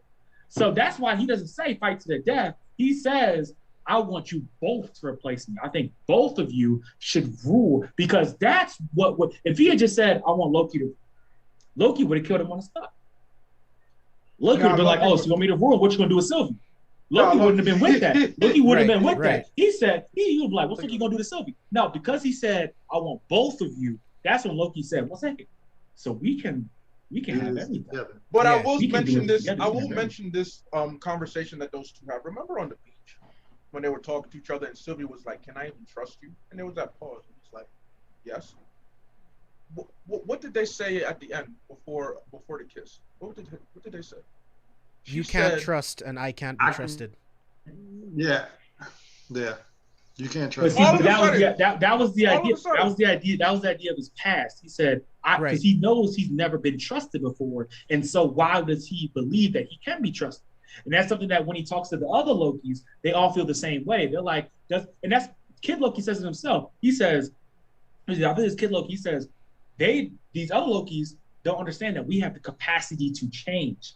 People always just assume the worst of us from the beginning. When us four at the time, Black Loki was. We thought it was a change, man. Us four. Episode one. Us four was we thought we'd be. Episode 1. Not everybody good is good. Not everybody bad is bad. Right. I mean, I feel like that this last episode brought a culmination of what that means. Full circle. Everything came full circle. It was basically everything. It was Sylvie knew that she didn't want to change. She didn't want to change. He wanted to change, and he did. That was the whole point of it. What does Kang say? What does the Kang say? What's the point of a journey? Change, right? Right. And on that, two different people going on two different journeys. right? And one changed. Because this is something that we've always talked about. I mean, JB, Steve, Vash, this is something that we've always talked about. Yes, we did. I've said it that Loki is being humbled every single episode. This is a self-reflection journey. It's also why I'll say this. The only negative I have that we didn't get King ALawal, King Loki or ALawal. The reason being is that would have been the ultimate like come face-to-face moment. But we most likely will now. No, but the problem with that theory is then you have 3 Loki. No, you need a one-on-one session. Well, now when can we get that one-on-one session? Season 2. Season 2. Yeah, like I only entertained the King Loki thing because, like I explained on the last episode, every single TV show, the movies, we always see them fight a version of themselves in the end. It was Wanda and Agatha, Iron Man, Ironmonger, Doctor Strange. We're going to see him against a sorcerer.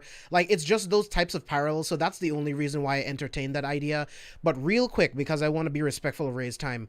But Ray, I want to know your thoughts on like Renslayer's thoughts on the TVA, right? Because we know from this episode now that Renslayer now knows definitively that she's a variant, that it's all fake, but in her mind, she believes that having the TVA is necessary. Pruning all of these timelines, stopping Nexus events, she deems that all of this is necessary. I also believe that the files that Miss Minutes gave Renslayer was pretty much information on Kang. What specific information? Not sure. And that's where she's going at the end of this episode to find free will, which she says earlier on in the episode, the only one with free will is the one in control. So we know that she's going there. So Ray, I want to ask you, how do you feel about Renslayer's plan to keep the TVA intact and then her connection to Kang? So I think at some point Renslayer actually saw the point. If we don't do this, I mean, and they even say it, everything is just on fire if we don't do this. And she knew that. And so, I mean, technically, is she wrong? She's like, if we don't do this, everything just goes wild and we don't want that. I mean, technically you wouldn't want that. It's like, yeah, a lack of free will, but it's like, we're doing a very important job. And she knows that. It says that's kind of her curse of knowledge, and that's why she doesn't want anybody else to know, because then it all unravels, which it did. And so I do think that she had already had an idea, and then the file she gets from Miss Minutes confirms it for her. And she's like, I have to go find free will, but we don't know which version of free will she's going to find. His name is Kang. We just don't know which one. You know what I'm saying? I mean, we would like to, assume and, plot this like, it's the Conqueror, but we don't know. It could be any of the other Kangs for, Oh, it's me. Remember, I'm a Kang variant. She's on her way over here right now. This is true. She coming. I said this in our chat. I still doubt that it's going to end up being a love story between the two. I feel like it might not be a love story, but I think it'll be it'll be partnership, mutual respect. Yeah, that's what I feel like it'll be. We don't need the love story. We don't really. We got the love story with Loki. You know what I'm saying? We don't really need that no more. But I mean, there is a chance that they do team up, and then that possibly happens further down the line. Who knows? But Renslayer, I felt like she was really well played to the point because they kept her just enough in the dark that it kept her going. It's the mystery that there was like this English, like something's not right. That thing that you see out of the corner of your eyes, like, I know something's not there, but there's a chance something is if I see it at the right time. And on top of that, because I know early on, I think around episode 4, there were people complaining like, yo, we're not getting enough like story on Renslayer. And for a moment, I was by episode 4, I was thinking about it. What's the show's title? Loki. Loki. I was like, because they gave us enough. We look at what everything we discussed already about Renslayer, about the type of woman she is. That is enough for what we need right now. And then when we see her later, we'll pick up and continue. She's gotten enough development where it's not distracting, but it also feels it doesn't feel like she's. I mean, because think about it. Because now we have 2 characters who have all of the knowledge of the previous timeline. Renslayer and Loki. Yeah. All these other folks have no idea what happened before they went to see the Timekeepers. Yeah. They wiped their ass out. So I feel like that is our parallel, and it will be very good going forward. It's funny that you say that because a lot of people didn't catch that their memories are wiped because Really? People didn't catch that? No, because people just was assuming. People also didn't think Kang was Kang. They dumb, bro. People was Good like, "Oh, Loki is just in another timeline," and I was like, "No, Mobius literally looked Loki dead in the face and said, "Who are you?" Their memories are wiped. What He already said, "What department are you from?" See, I don't think they're wiped per se. They're wiped. No. Yeah, I'm with Aran. It got restarted when they killed Kang, and they what happens is it's no longer the same Kang that's in charge. Because remember, they're at the end of time, or at least The sacred timeline is a loop. When this episode ends, the Big Bang starts again. The reason why everything looks normal is because time works differently at the TVA.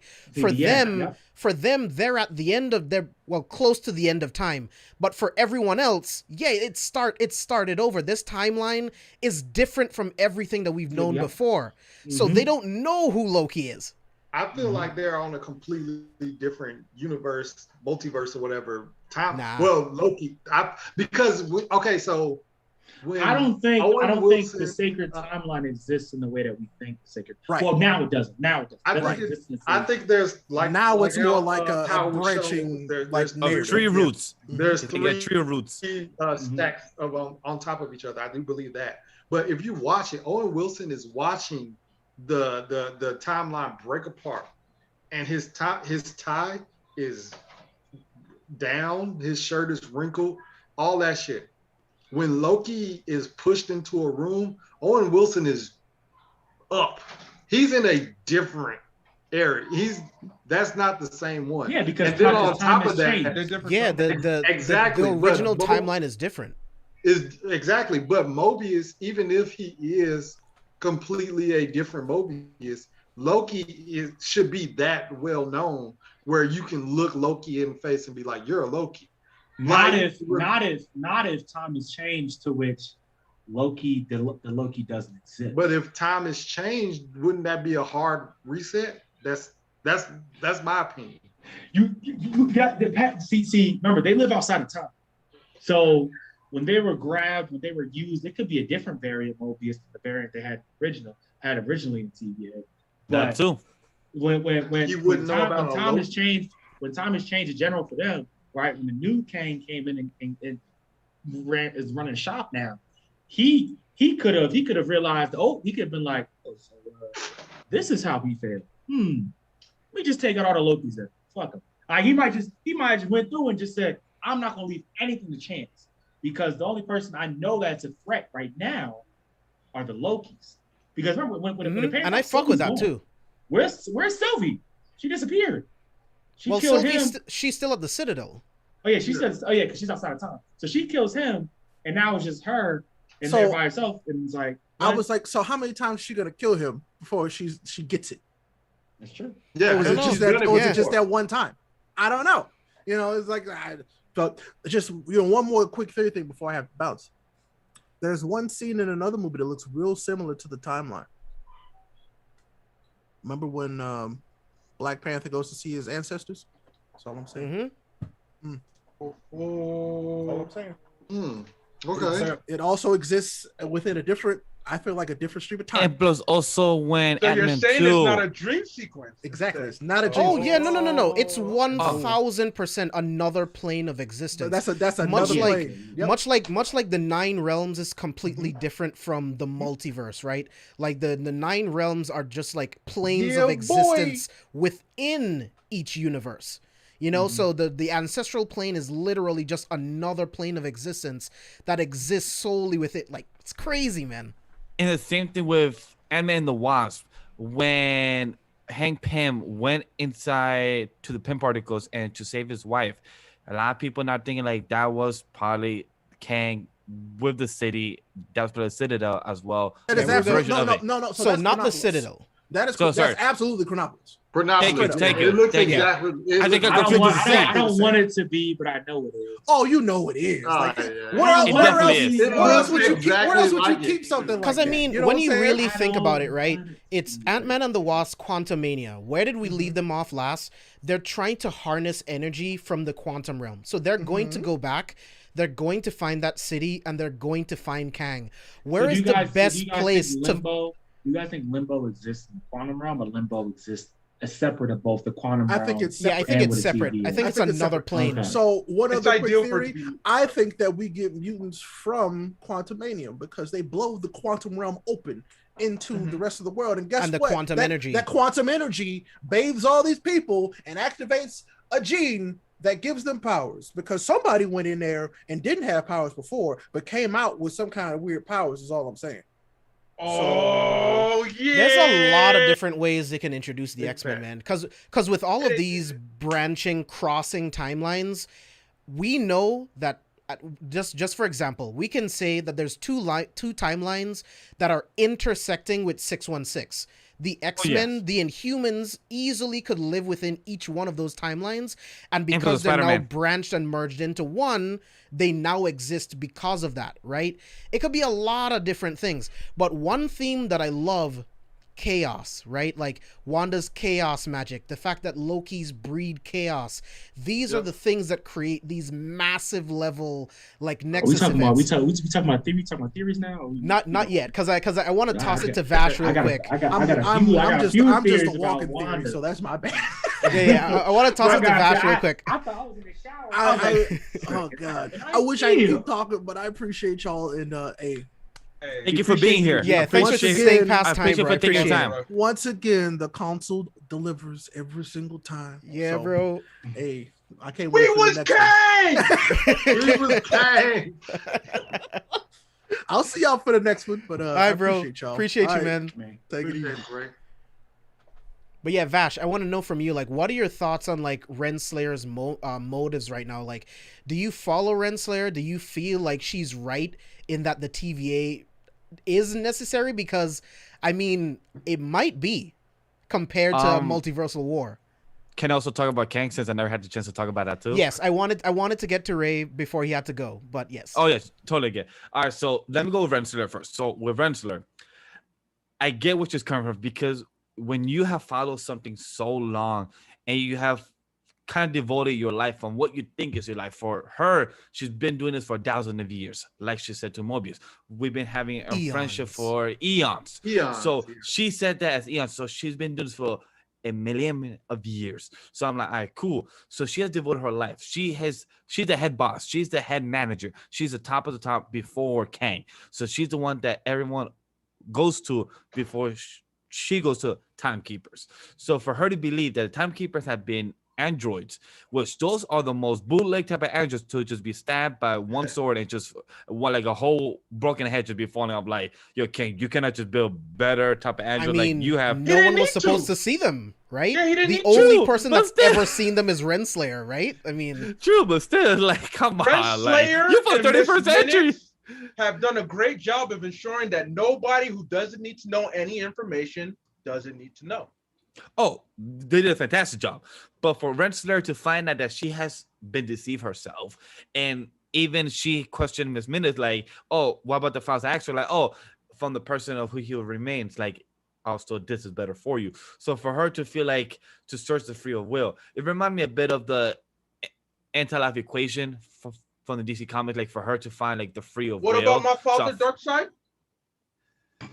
your father's dark side just wants to take people's free will, but this time she wants to find free will. So I just love that type of morality that she wants to find herself. Like she wants to find her own peace in a way because she just got everything broken. You know, her own job, her own taking livelihood is all gone, disappear. So I believe her because with TVA you need chaos, you need peace.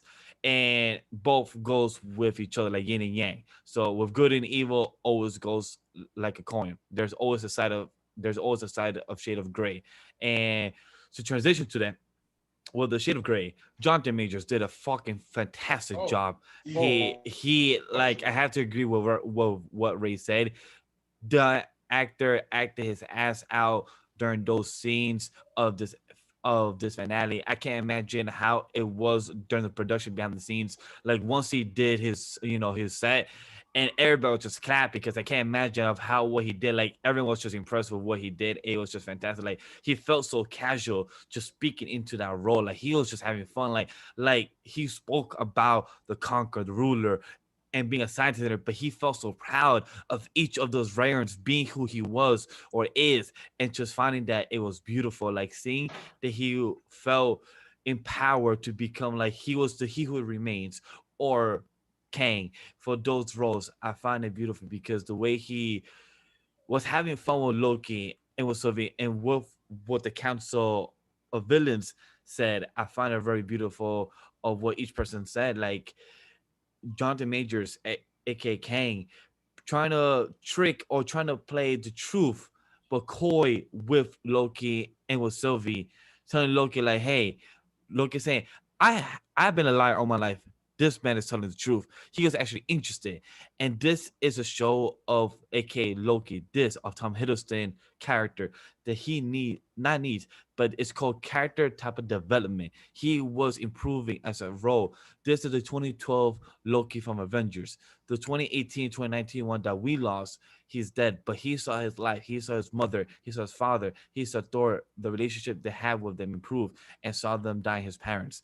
So for him, he saw a possibility. Hey, I could have a partner in a business, a wife maybe, and build a future. Like he saw a possibility that something that his parents tried to show him, but he felt like he was an outcast, but he could build a business with an outcast and build a future with them. He felt like, you know what, that's a change I would like. That's a change that I would do. And that's what classic Loki was screaming when they got out, saying like, we try to change all the time, but we never get the chance because people continue betraying each other. Us Lokis continue betraying and continue to doing evil shit. So for Loki to continue feeling that he could change, but Sylvie, what Abe said, Sylvie never changed her goal. Sylvie said it since episode 2 when she met Loki. I'm gonna find the timekeepers and find out why they took me and everything and kill them. She never changed. She even told them in episode 3 when they were in the planet that was gonna get destroyed. That's just left on top of my head.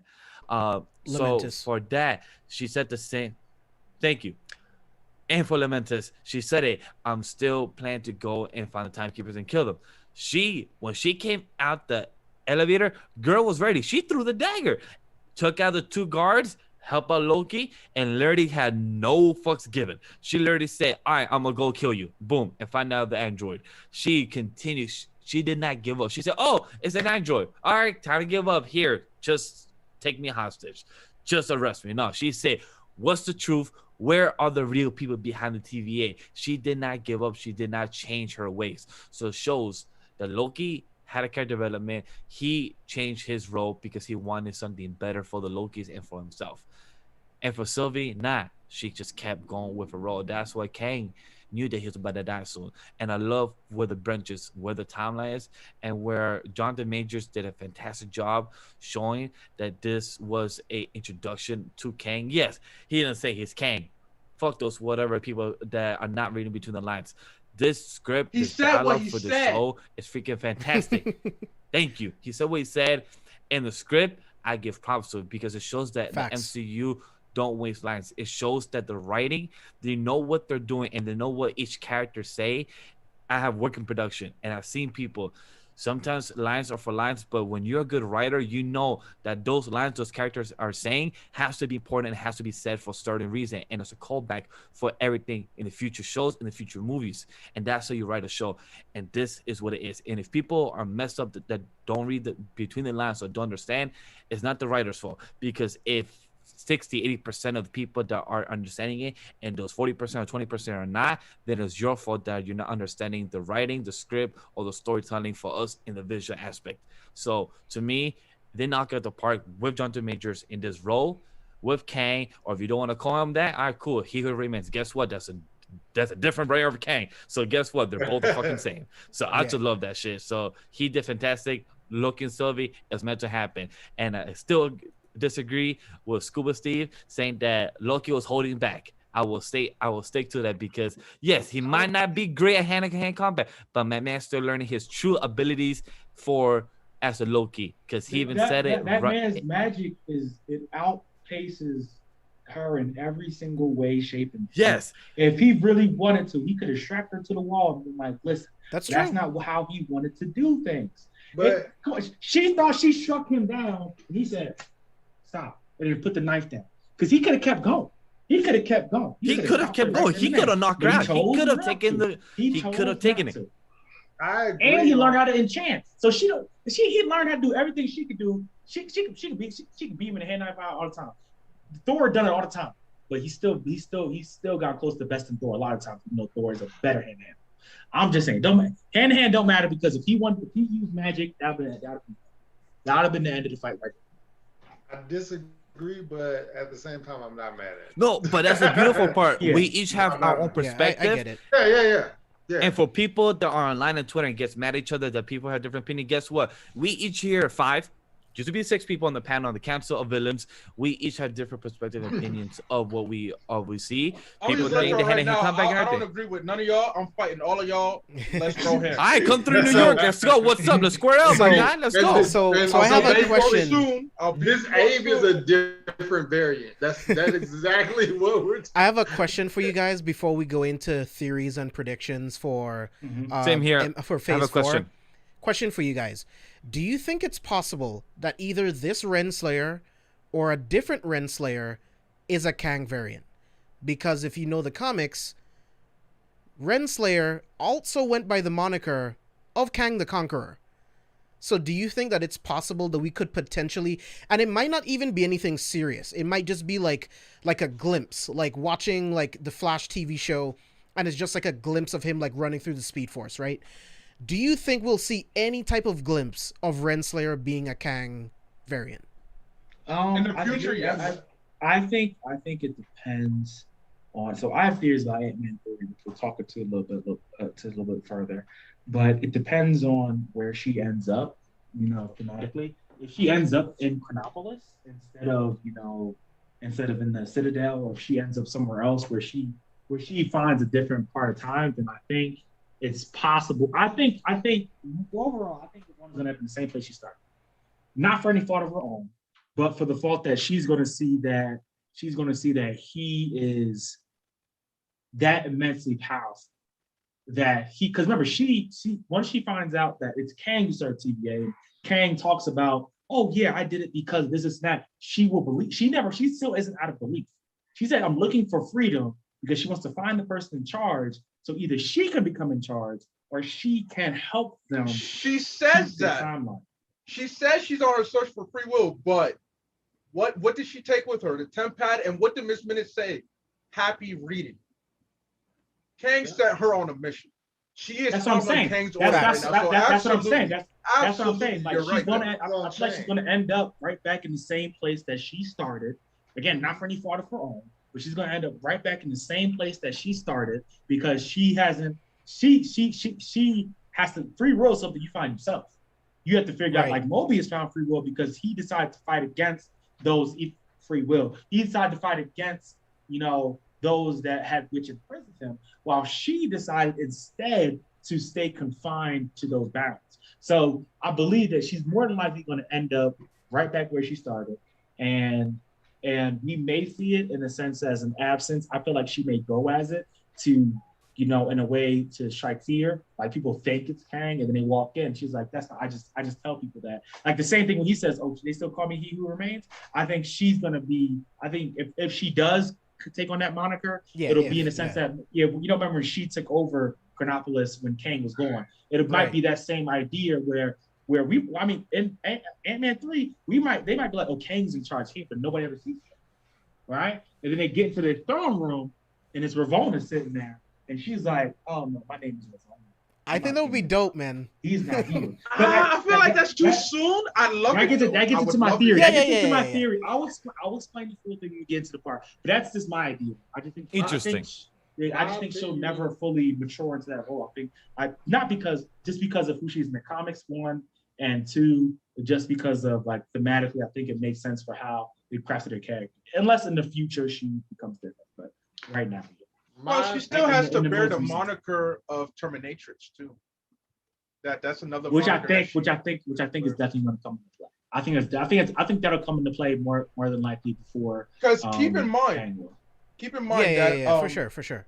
that Ravonna does betray Kang more than once. I think there are times where she betrays Kang. She does it So that's- numerous times, but Yeah, not. so that's but not something a lot, that low-key they might just do, like she'll have a big betrayal towards the Well, no, end of she this wants free Kang will, so saga. I could see it being a real betrayal. I could see it being something real. I believe Yeah. there'll be a betrayal, but it'll be towards like the end of the Kang saga, whatever phase that ends. Because I can see Kang being more prominent beyond phase 4. He's a Well, remember, being that I think Kang just, is a team up ender, so I think we won't. It'll be interesting. I think if they- maybe Secret Wars might be the end of him, but we'll see. No, but the thing is, I don't think they It's possible, end Kang. but I don't think they truly end Kang. 'cause Well, they no, don't you need can't technically end Kang. Yeah. But I Yeah, feel like right. he'll fall. But He'll fall to the but back. even after Secret Wars, there'll still be future storylines you can play. Because keep in mind, we still have to see Iron Lad. We might not even get Iron Lad. I don't think phase we're getting 4 or phase Iron 5. Man. I personally. We might get that later. Like, no, we might get that a future phase. I don't think we'll because get it at all. It depends on how they want to play Kang. Because again, Oh yeah, for sure. it's the same thing with Doom, right? You can play them. They're not necessarily just villains. You can have so much fun with them. Creative freedom. They have iterations of themselves.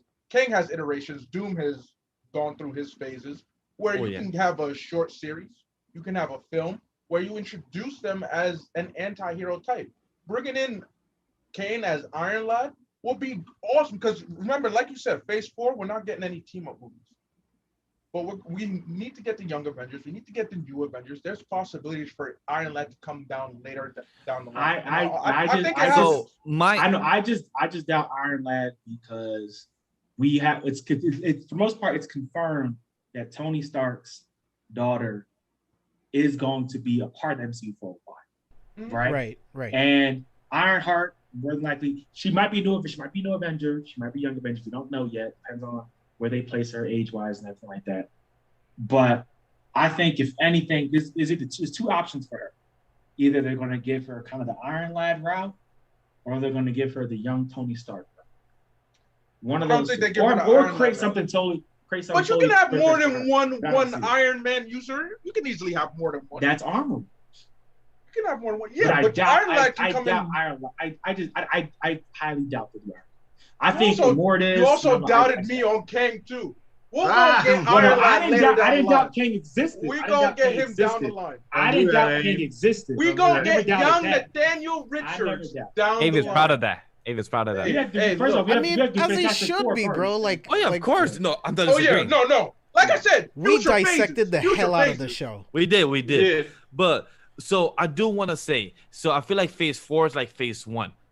And phase 5 is going to be like phase 2. And phase 3 is going to be like phase 6. So I feel like Kang's story, or like, you know how phase 1 to phase 3 is the whole type of, with Thanos, the whole type of Infinity War saga. I feel like this Kang saga is like those 3 phases, like phase 4, 5, and 6. I could be wrong, but like we just said, Kang's story won't be done after phase 6. It will still be going. But this version, this Kang the Conqueror, this with is the one that we 4, see 5, at the one that we see at the end of the episode, that's Kang the Conqueror. That's the one that decided, oh no. The Timekeepers are not going to be the face of this organization. I am, because I am the conqueror. Correct. I'm the ruler of all time. Facts. Look, Agreed. you know another reason why that I know we'll definitely have Kang in future phases, because there's a character that's been floating around that was teased but we haven't touched since this film. He goes by the name of Adam Warlock. Oh yeah, Him and Kang he'll be in storylines. Guardians of the Galaxy 3. Him and Kang have various storylines together too. Now you don't need to. And they don't agree with each other either. Early. Yeah, I can't wait to find out how they're going to nerf Adam Warlock. Oh yeah, They got They got to nerf him. You got to. They have to nerf. Everybody else is nerfed, so they have to. Yeah, they got to. So Unless everybody gets a random buff out of nowhere, they have to. Well, so my question is, Kang might not be nerfed. We don't know because I mean, I don't think he is. If they made Alioth his bitch, he's not nerfed at all. So if he's not nerfed, also then Adam Warlock as doesn't crazy work. as he is in the comics. Remember, Alioth got Alioth nerfed. is such a badass that Kang was like, yeah, I'm just not gonna touch. Yep, 4,000 nah. BC. Kang said, Hey, I will I'ma stay away establish far my from you. kingdom at the end of Elias' reign of terror, which is 2000 BC. He which is when we separated get Pharaoh. them by 1,000 years. Because Eliath rules I'm until not touching 2000 that man. BC, Kang rules from 3000 BC forward. So he had 1,000 years in between. Like, yeah, I'm He's not like, fucking with look, Eliath at all. I'm not getting Look, close to that Elias, man, that no ain't more. smoke I want. You know, He let's put up eats this time. I'm not barrier. messing with a nigga that eats time. I'm not Yeah, doing let me that. put up this Yeah, but, barrier and let him stay over there. I want to get to Vash's question, then I want to hit predictions before we do final thoughts. So go ahead, Vash. All right, so my question is, so I asked this last night and everything, after the show, but I want to ask you guys and everything. Ray, I forgot what he told us last night. What do you guys are your 3 variants in the multiverse of ours?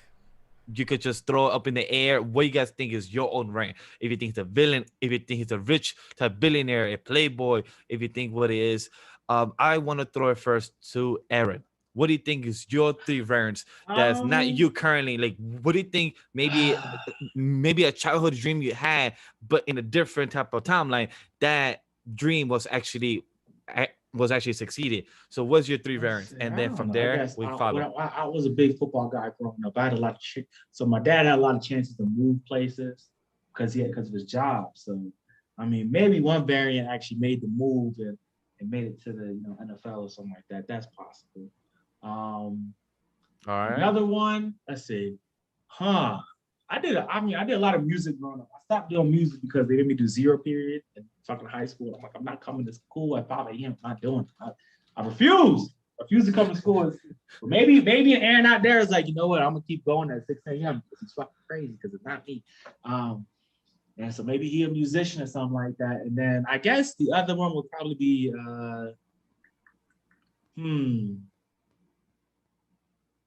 I think another variant of me is probably evil adjacent, probably very asshole-ish. You know what I mean? Because I feel like I hold back a lot of things I say. That might be one variant who just says whatever he wants to say.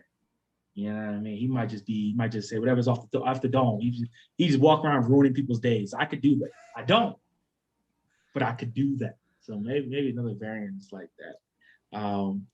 Oh yeah, and Black Hole player said, I played quarterback. I played quarterback. I did not play linebacker. I'm just fucking huge now, but I played quarterback. So nice. That's dope. Yeah. All right. Steve, what's yours? What's your 3 variants? One of my variants is definitely one of those variants that never tore, because I tore my ACL in high school, and so I was this same height in like the 7th grade. So I've been 5'10" forever.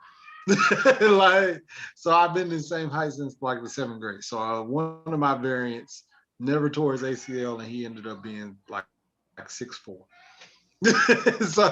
So he's like either not in the NBA, but he's overseas playing basketball, but he plays basketball somewhere. So that's one of my variants. You said 3. Another variant of mine is an actor, and he's the next Loki, or next Kang the Conqueror. One of my. Of course, you'll give yourself such a role. Why not? What? You know what I'm saying? Why fucking not? But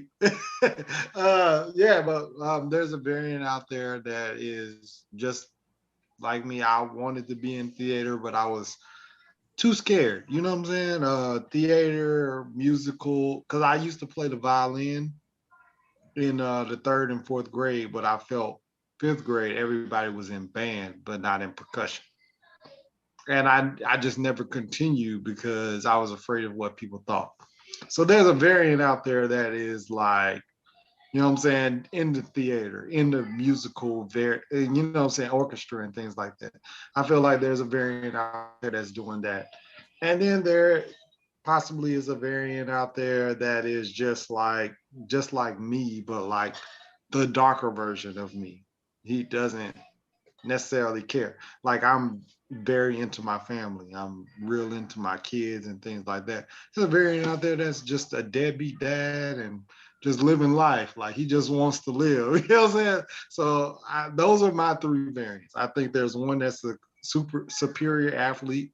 There's one that's not afraid of you know what I'm saying, what people think, and he plays orchestra, violin, and cello and things like that because he doesn't care, and he is in theater as a kid and not afraid of what people think. And then there's one that's just a shitty person. So yeah, those are my 3 variants. All right, James. Oh, for me, I'll make mine quick. I would be a Nolan-like director. I would also be an astrophysicist, and Doom. Of course. What would you James, contribute? James, did you know that I have a degree in physics? I'm actually getting my PhD in astrophysics. That's what's up, bro. Someday in time. I'm okay. That's what's up, man. That's amazing. That's amazing. Abe, what is yours? Because I love this. Because I remember last night. Yeah, I gave it some more thought and I decided to flesh it out. So here's what one variant is doing. Y'all know the Zodiac Killer. Y'all know Jack the Ripper. They ain't got nothing on my variant. My variant is the greatest serial killer of all time. All right, that's one variant. Okay. All right, my second variant, Lex Luthor who? President Lex who? My variant is, he's a dictator. He's a tyrant. He's an emperor. He's a king. He's a god. Okay. All right. And then, you know what? Just because I don't want it to be all somber and evil, my other variant is a wholesome family man that does experiments on people. And Shao Tucker. You're Shao Tucker. You're Shao Tucker. I didn't say all my family. Oh my God. But I definitely do experiments. Y'all heard of the human centipede. Don't pray for this nigga. Don't pray for this nigga, y'all. Don't pray for this. All I'm saying is that we don't invoke Shao Tucker on the show. Don't waste the prayer on this nigga. Look. Don't waste the prayer. No, you're definitely one other variant of yours is definitely the son of Darkseid then, for sure. Oh yeah. Because you sound evil as hell. Like Kang. There's worse than me. All right. I'm just letting y'all know. There's worse than me. I'm just telling you which ones those are the 3 and more who are out there. Just be happy that you got the calm one, the least aggressive. I'm never going. Are we sure? I'm never going. Are we sure about that? Because Abe, I am never going to your house. If I'm ever in the same state as you, so look, I can't. There's this show that I watched with my best friend. It's called Sliders. We've talked about this. I said that if I was to ever visit multiverses or other dimensions, I would low-key have to eliminate my variant.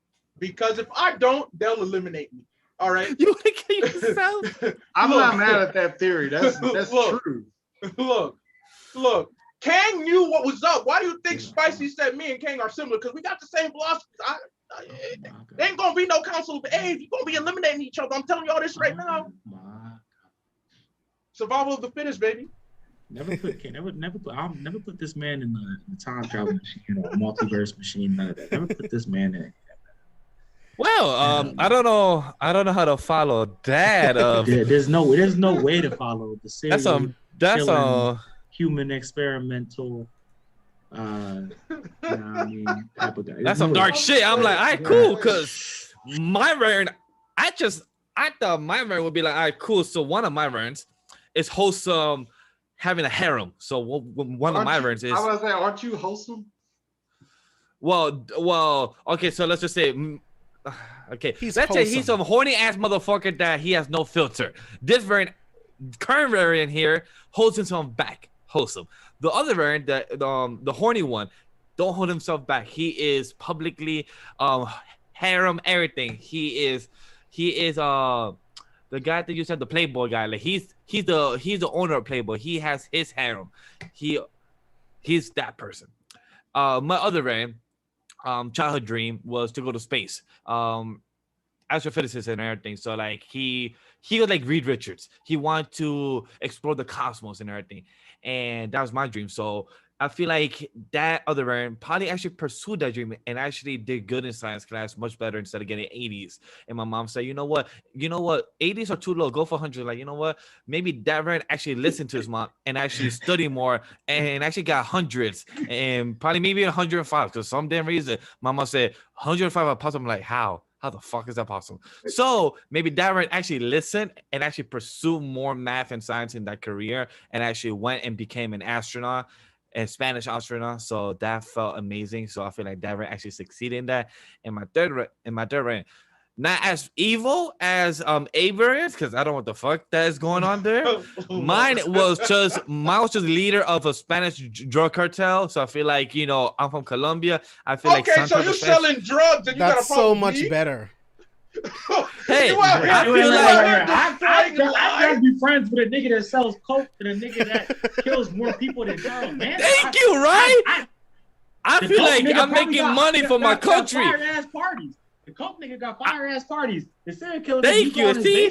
I see where your priorities are. I see where your priorities are. That's fine. That's fine. I'm just saying, I'm making money from a Colombia. You know, the coke, the weed, and you know, whatever's going on there in that country, and also Colombia, chopping there's people more up and crazy putting shit. them in barrels.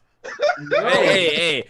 I don't know what my variant is doing over there. I just know he's the king of drug cartel. I just know he's making money for the family, putting side hustles, and also I'm with that, man. I'll be cool and plus with that, also man. I'm never gonna knowing tell his business. I'm just gonna be in the knowing for Colombia, maybe he's the president of Colombia, so that's why he gets away with it. He's helping the people, he's helping the citizens, So and incredibly having good corrupt. economy, but doing it in a good way though. So I feel like he was smart enough to do like Lex Luthor, but in his home country, like Lex Luthor type of route, but in the home country in a good, positive way. Selling drugs around the countries. President Abe is making it rain blood. Forget all that. It's raining blood. Climate change, global warming is blood. What Edelin, are we doing here? these are sketchy. Coke doesn't have to kill you. Coke don't gotta kill you. You can be responsible. It doesn't. Just be smart. Like I'll be smart to my country and everything. So guys, these are our variants. You've been to Waffle House at 1 o'clock in the morning. Yeah, on crack. Several of with that transition variants are cannibals. Nah, that's also yeah. true. So yeah, chat. Yeah, that is true. One of them is a cannibal. So chat, I do agree. These are the variants of our Council of Villains. Waffle House. That's why our show is called Villains. As you can see, some of our members here have some dark sides. Good thing we have the good variants, the calm one, like Ip says. So I guess we should be thankful for that. So I will pass it back to my co-host here. Yes, sir. Let's get into any theories that you guys have and final thoughts on the finale of Loki. Aaron, I want to start with you. All right. So I got I think I have 3 things I want to say. I gotta remember it. But so specifically, I want to talk about Ant-Man. Talking about Ant-Man. Ant-Man first. I don't believe. At first, I don't want to believe. I don't want to believe this, but it's more than likely it's going to be that. I want to believe that it's there, but more likely it's going to be there. And I'm not mad at that. I'm just disappointed. But anyway, my idea for that is that, you know, more than likely what's going to happen. Remember, Stark Industries exists but doesn't exist, right? And this is why I also think that his daughter is going to go more of the young Tony Stark route, even like something like Armored Adventures, the TV show, something like that, where she's going to necessarily either lose control and interest or she's going to lose company in general, right? So anyway, that means there has to be a new major power come up, right? And the only 2 I could think of is either AIM or the other, the Queng Industries. Indeed. Right? And with the timelines now merged, what we could do is we could have Ant-Man and them come out of the quantum realm. And they come out of the quantum realm and everything is different. And they're like, what's wrong? What is Queng Industries? What is this? Right? What's going on over here? Remember, we already saw the building in the void. We don't saw the building, so we know it exists. So what I'm thinking is an Ant-Man 3. More than likely, we're going to get either 2 Kangs, and they're going to be in 2 different places. We get one in Chronopolis, and then we get one in Kang in the face of Kang Industries, and I believe that's probably going to be the main. If Aaron is right, remember this name, Mr. Griffin. If you hear Mr. Griffin, Aaron is right. Yeah, I mean that's my theory for Ant-Man. Tony sold Avengers Tower to Kang in the comics, and he sold Avengers Tower in Homecoming, so And it could have been Kang. Griffin. Imagine it changes. Imagine the timeline changes. His daughter is trying to get controlling interest, but a new player comes in and takes over Stark Industries. That's my Ant-Man 3. So for Multiverse of Madness, because I feel like my theory is I feel like Kang is going to severely affect not all the movies, but it's going to be mainly the ones that deal with incredible players, right? Which is Ant-Man 3, which is Multiverse of Madness, and we'll get more in future. So there's a certain name that I'm pretty sure y'all know. I was watching Showtime. The Madonna, the Supreme Madonna. I forget what the name is. And we have Wanda in Multiverse of Madness. And there was a character in the comics who himself wanted to make love to Wanda to create the most powerful child in the universe, in all the universes. And that man's name is Kang the Conqueror, or Immortus, right? So what my idea is for Multiverse of Madness is I feel Immortus is going to be in it, and I believe that he's going to be chasing that. Because remember, I was watching Comics Explained because I'm not reading those comics, so many of them. But I was watching it, and my idea is that, remember, Kang in the comics orchestrated the relationship between Wanda and Vision, because the idea was that if she had a child, they would be the most powerful in forever, which is Wicked. So with the timeline now branched and now anything about, he sees that she's going to get her children. And he's like, I can't let that shit happen. So I believe that we'll have Kang or Immortus come down and try to stop them from getting to her children. I don't think he's gonna be the only player in that movie, but I feel like he's gonna be involved in that some way, shape, or form, especially once they start swimming through the multiverse. But I believe he's gonna be involved in that some way. And I feel like we're not gonna see Kang, we're going to see Immortus. And then also, I believe that it isn't Kang that's in charge of TVA anymore, it's Immortus. I believe it's Immortus, and I believe that his main goal is going to be, because as his main goal in the comics is to make sure all the Kangs end up as him. So the Kang that we saw, He Who Remains, I believe he was just a variant Kang. He was just a variant Kang that was trying to stop Immortus from coming and getting to him. Not even necessarily all of the Kangs, but mainly Immortus, because Immortus believes that all of them have to end up as him. So this Kang said, I'm just gonna stop that shit from happening. I don't want to be Immortus. I don't want to be him. So I believe Immortus is the one who came in, took over the TVA, and is now running the TVA, and is now on a warpath to make sure that all the Kangs end up as him, and any of them that deviate from the line get destroyed. And also, once he finds out, destroy any credible threats that can take his life, which again is Wanda's children. So that's my thoughts on it. Okay. Aaron, this is exactly why we need Iron Lad, because that's exactly how Iron Lad gets started. Because Kang was like, hey, you're going to be like me. Iron Lad like, no. You still deny that we're going to get Iron Lad. You just spoke a story. You know, I'm done with you. Okay, the only reason why I don't, I try my best to, the reason why I don't do that Iron is because, well, it really depends, for real, it depends on Armor Wars, because I have to think for Armor Wars as well. I feel like that's when AIM is going to come into play, because, you know what I mean, I was talking to my uncle, he's a big comic guy. He said, what if we get a different version of, what's his name, MODOK, right? What if we get, the German guy on TV and Captain America, Winter Soldier? What if he becomes MODOK? What if you get a different version of MODOK? That was his idea, which I could see happening. He creates AIM after everything happens with Hydra, because they don't exist anymore. So he creates AIM, and that's my different Armor Wars will have. Armor Wars is going to be a fight between AIM and Stark Industries. Ironheart's in it. That's where we see Rhodey kind of teaching Ironheart and Stark's daughter and stuff like that. So I feel like if Iron Lad shows up in that, then I'd be like, yeah, he'll be in it. If not, I don't know. I feel like they're not going to dedicate. I mean, they might. Again, if people love Kang's character, they'll probably do it anyway. But which they probably will, because again, that man's an amazing actor. Yeah. But no one's above the story, though. Yeah, no one's above the story. If he gains the popularity like that, then I think they will. But I don't think he's a necessary character for the Young Avengers when you have Ironheart and Tony Stark's daughter. Tony Stark's daughter right. doesn't really have any play in the comics, but bring her around for what? Like, what is going to be her importance? Is she's going to be Pepper Potts? That doesn't make sense. I feel like she's going to have a bigger role, which is the only reason why I don't think Iron Lad is going to be in it. But we'll see what happens. Because then again, I mean, are we going to have Ramatut teaching Apocalypse everything he knows? We'll see. I don't know. Again, if Iron Lad shows up, I won't be mad at it. But at the same time, I just don't expect. Yeah, right now I'm with you, Aaron. I'm with you right now.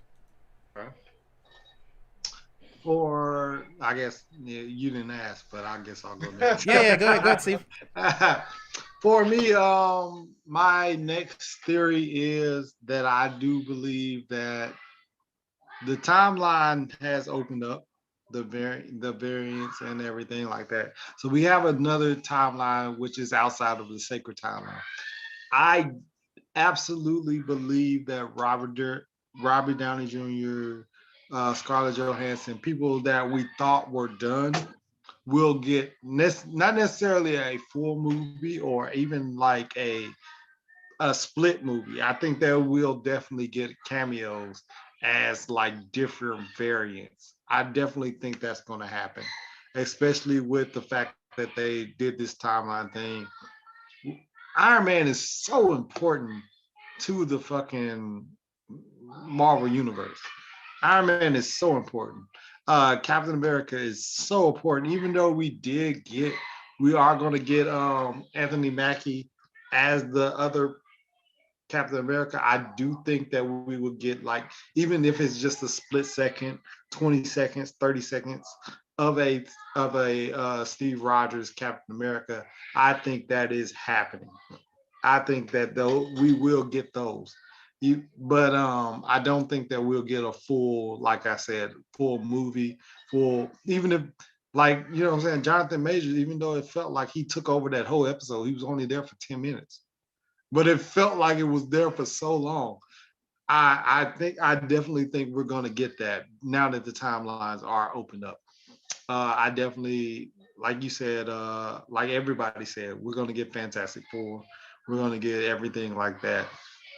Another thing that I do definitely think that will happen, I don't know why, but Black Widow coming out with a movie right before they announced that there is a different timeline, it just doesn't sit right with me. I feel like Scarlett Johansson is quote unquote young enough that we're going to get another variant of Scarlett Johansson as Black Widow. I definitely think that's coming. Obviously, we're going to get X-Men. We're going to get all these things and things like that.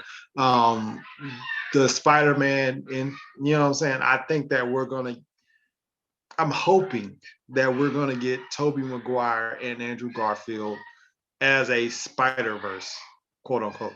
They've announced every villain from their verses, but they haven't announced Andrew Garfield and Tobey Maguire.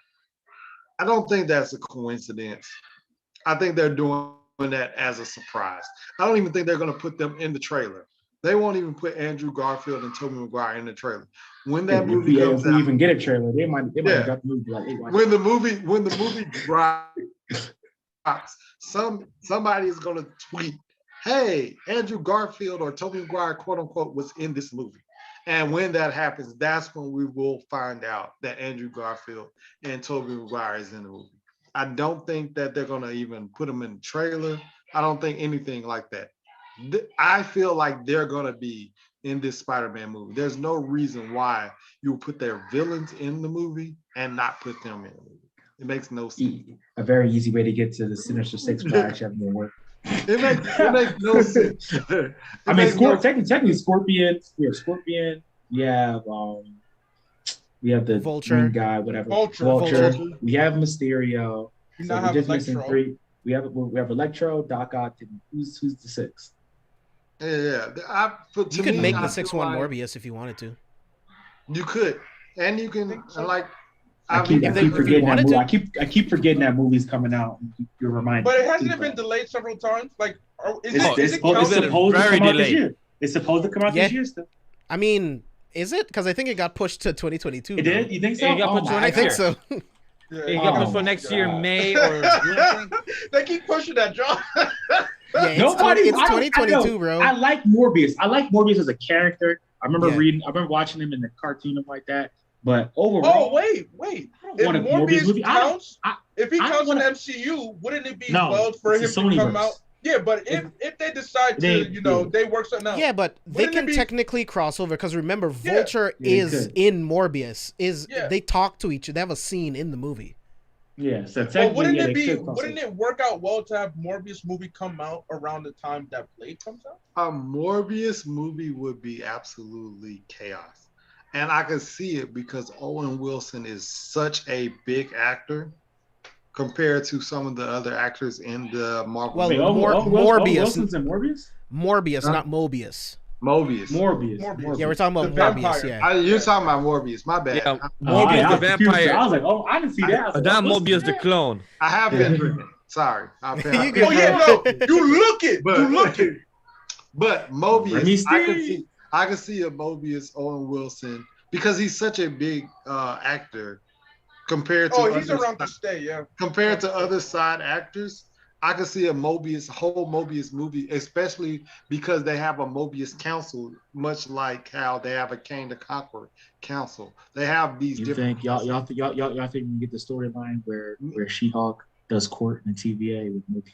Oh yeah. I agree that. I think Yeah, we'll yeah, definitely yeah, see her yeah, in yeah. court. For Maybe sure. not a Mobius. Well, yeah, no, I think we'll see her in court, but do you think we'll see her and Mobius in the TVA? Yeah, in court? maybe Because not they a almost Mobius killed movie. her. Maybe a Mobius TV No. show. Yeah. Separate. Because TV that was show. funny. That was Yeah. funny. I think that'd be something funny to do.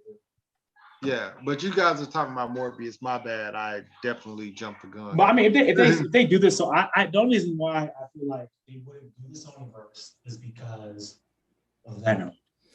Venom kind of ruins the idea of the Sonyverse mixed with the MCU because I doubt that that's how they want to introduce it. I think it's the better way. 'Cause again, even though I'm not a big fan of the Venom movies, that's definitely more Eddie Brock than Eddie Brock we have right now in Spider-Man. So I can understand them having it, but at the same time, how are they going to introduce Black Spider-Man? Are we going to get through Secret Wars? Are we going to have Sonyverse where he comes in already bonded to Venom? Is the Venom in the Sonyverse just going to become a variant Spider-Man? You know what I mean? Like, there's a lot of routes they can necessarily take with it, but I don't feel like that's how they want to introduce Venom into the universe.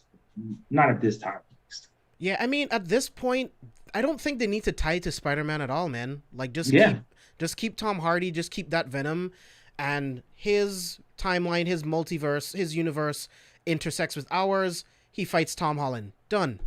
You know what I mean? Like, you can make it pretty simple.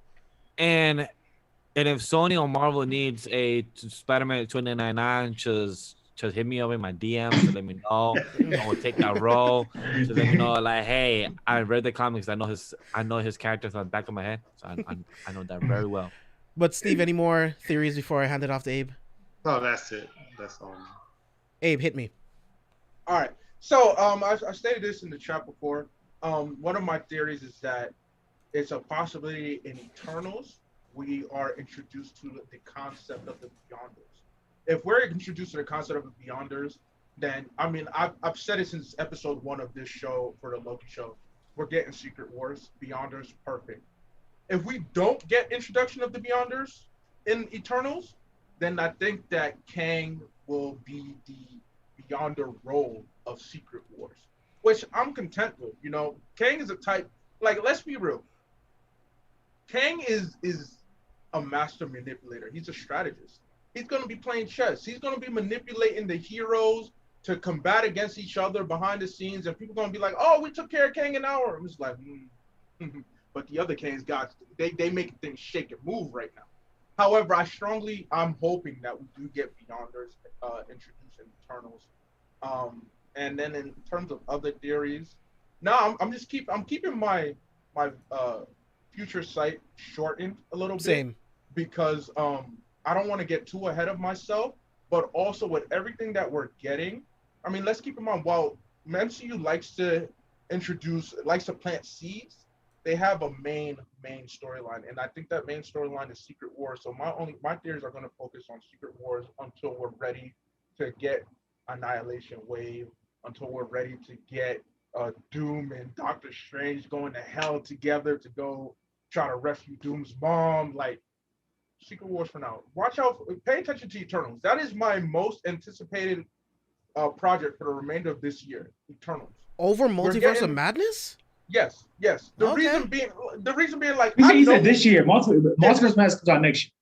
Okay. That's Yeah. true. Oh yeah. That is true. Yeah, that's Over true. No Sorry, Way he said. Home, though. Over. He said this Especially year. over Yeah, No yeah. Way Home.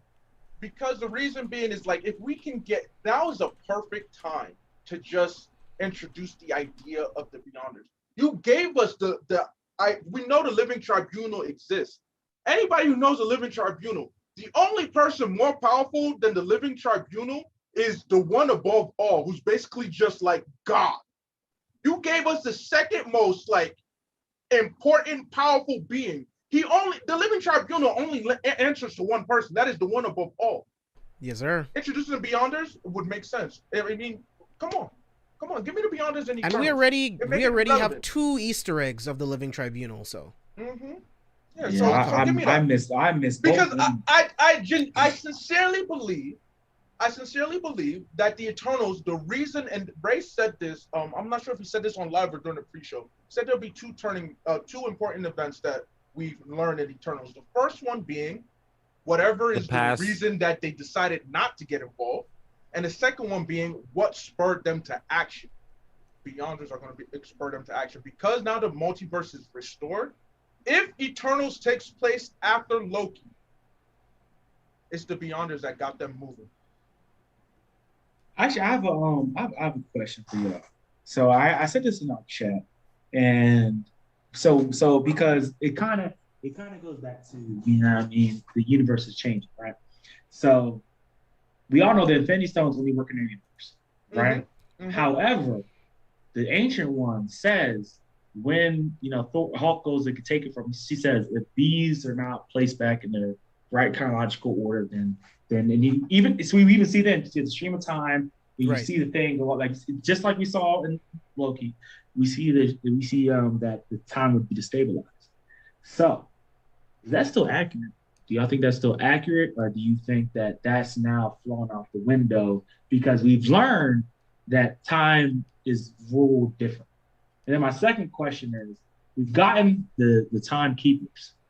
What about the time twisters? Do you think they'll ever bring the time twisters in, or will if they do that, then it kind of changes, like, because they were created by He Who Remains. Right. Like I said, but they exist in another universe, so. Because the original story of the Time Twisters is that He Who Remains created them. He was laissez-faire, you know, let them do what they do. Thor and others came to He Who Remains to confront him, be like, yo, Time Twisters are effing up the timeline. He's like, oh, seriously, let me make a new timeline without the Time Twisters. Y'all live there. But the timeline with the Time Twisters continues. Yeah. If they do that, I'm curious as to how they remedy that situation, because they basically, if they do that and they do reintroduce He Who Remains, then remember what I said during the pre-show, that this Kang that we saw is just a name. It's a moniker. Doesn't mean that he's truly He Who Remains. So it's interesting. I don't know if they'll do it because it's a simple storyline, something that you could do in a movie, like a just quick one-off movie. But we'll see.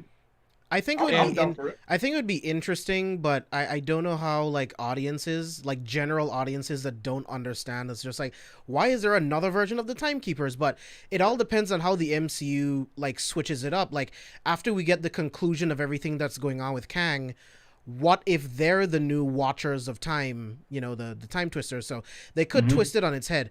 But Black, so for Black and Aran, the 2 Easter eggs of the Living Tribunal, the first one was in the first Doctor Strange, where Mordo is using the staff of the Living Tribunal, and then in Loki in episode 5, you can see in the void that there is a statue of the head of the Living Tribunal broken off on the floor. So 2 Easter eggs in the MCU so far, so we know they're coming. We know he's coming.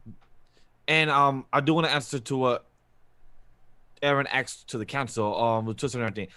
With what Marvel MCU Kevin Feige does, they use the guideline, is what Abe calls it, the guideline of what the comics, cartoons, and everything has set up, like knowing what to pivot with.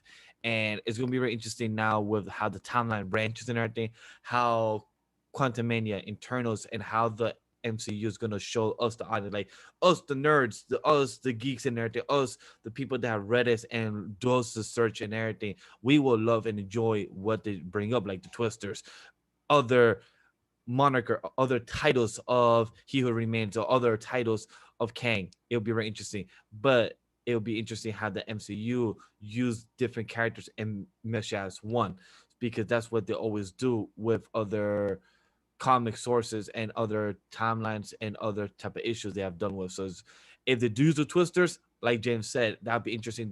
They could do that for like a one episode in season 2, that where Loki goes to a different timeline and see that there is a different timekeepers in the Cold Time Twisters.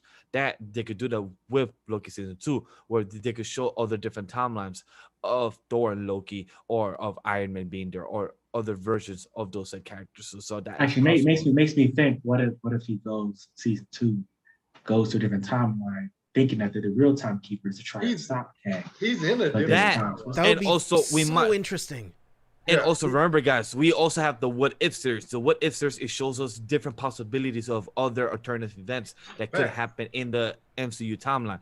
Because remember, what if this one that's coming out next month is just season 1? We are getting multiple season future, is what Kevin Feige said. So there is more seasons of What If, and we could see different possibilities of. Can't we just see the What If and they're of Loki? all canon. The What If of Loki will be fucking exciting. Like the What If Loki type of episodes, or the What If type of cosmic Loki Archer story. That would be amazing. Presidential Loki. Honestly, I think we'll probably get King Loki in the What If for. That's fine.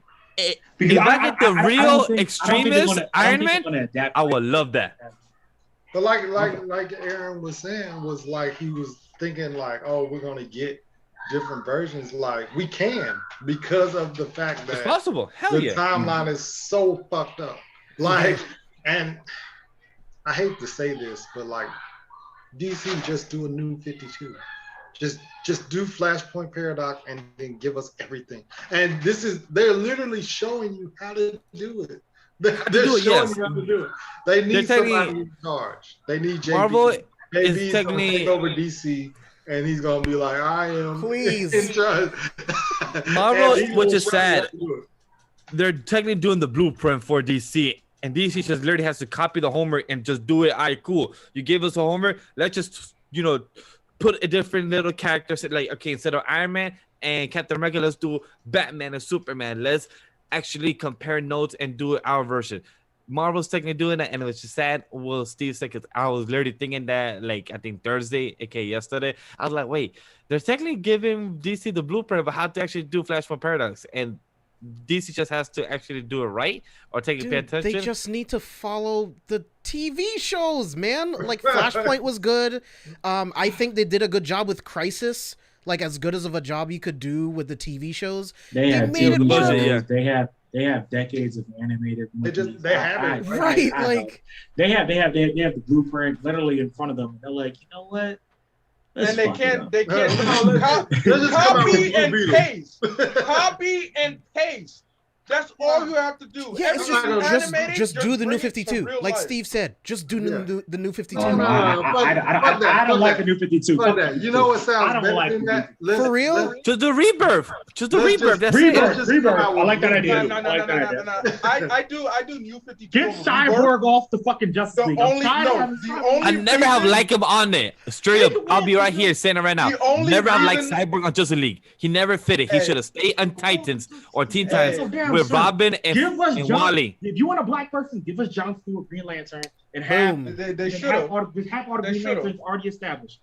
But you know who I want from New 52? The storyline that'd be dope is the Brother Eye storyline. Oh yes, that would be so. With Hive is very good at that story. Animate that, John. At least animate it for me. They have in Titans. Sorry, in Teen Titans, the cartoon. So they did that story in the cartoons. Oh, give us a deeper one, especially with is it Olmec when they get infected by that technovirus? They did that too. They did that thing in an 8-episode arc, I think, or a 1-season arc. They did And, that. The Hive episodes was busting. Was good. It was busting. good. It was. Yeah. So give me it was that a high in for a live minute. action form, and then you can go to Rebirth. Because the Green Lantern issues of Rebirth were really, really good. That's Really when we good. get Jessica Cruz.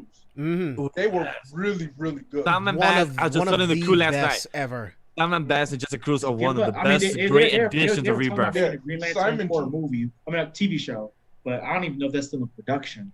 But Oh, they are. just give us. Green Yeah, I Lantern. think it's gonna happen for sure. I mean, Jeff Johns is yeah. behind it. Like Oh, he know, he know breathes he's- life into Yeah, he Green does. Lantern series for me. So I mean, he did a great job with the Flash too. You And- know? yeah, Give us and the the Flash. button. Give us the button, and then we'll be good.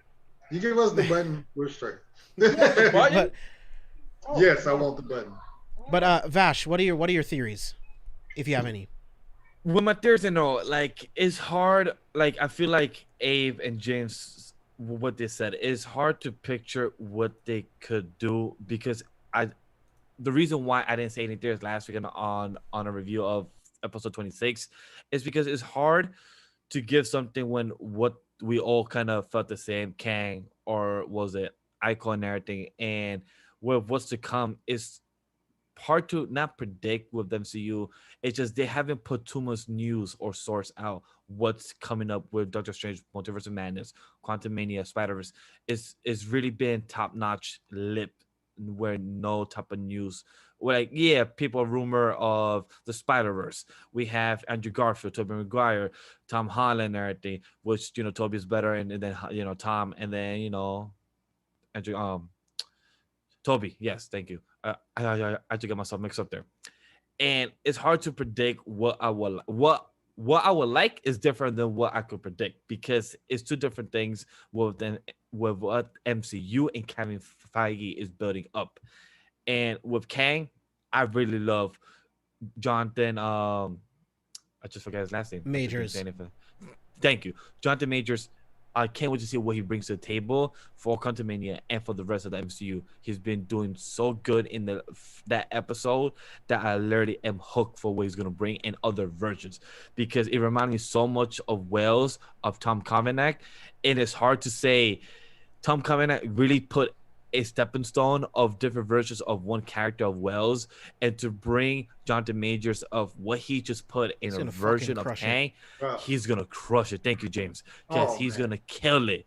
And I wonder if Jonathan Majors knows about Tom Kavanagh versions of Wells, because I really want to hear his type of interview or his opinion on it, and if that gave him any type of inspiration, because I felt like he did such a good job with that role of Kang in that one episode, and to bring a different life in different versions of what Aran and us trust him. said, Oh, Tour and everything, Conquer and everything, and other versions of He Who Remains, like other versions of Kang, just killing the bring. So When he come- like, when he Steve, comes yeah, back Steve? on screen, I don't think he's going to be nowhere close to the character.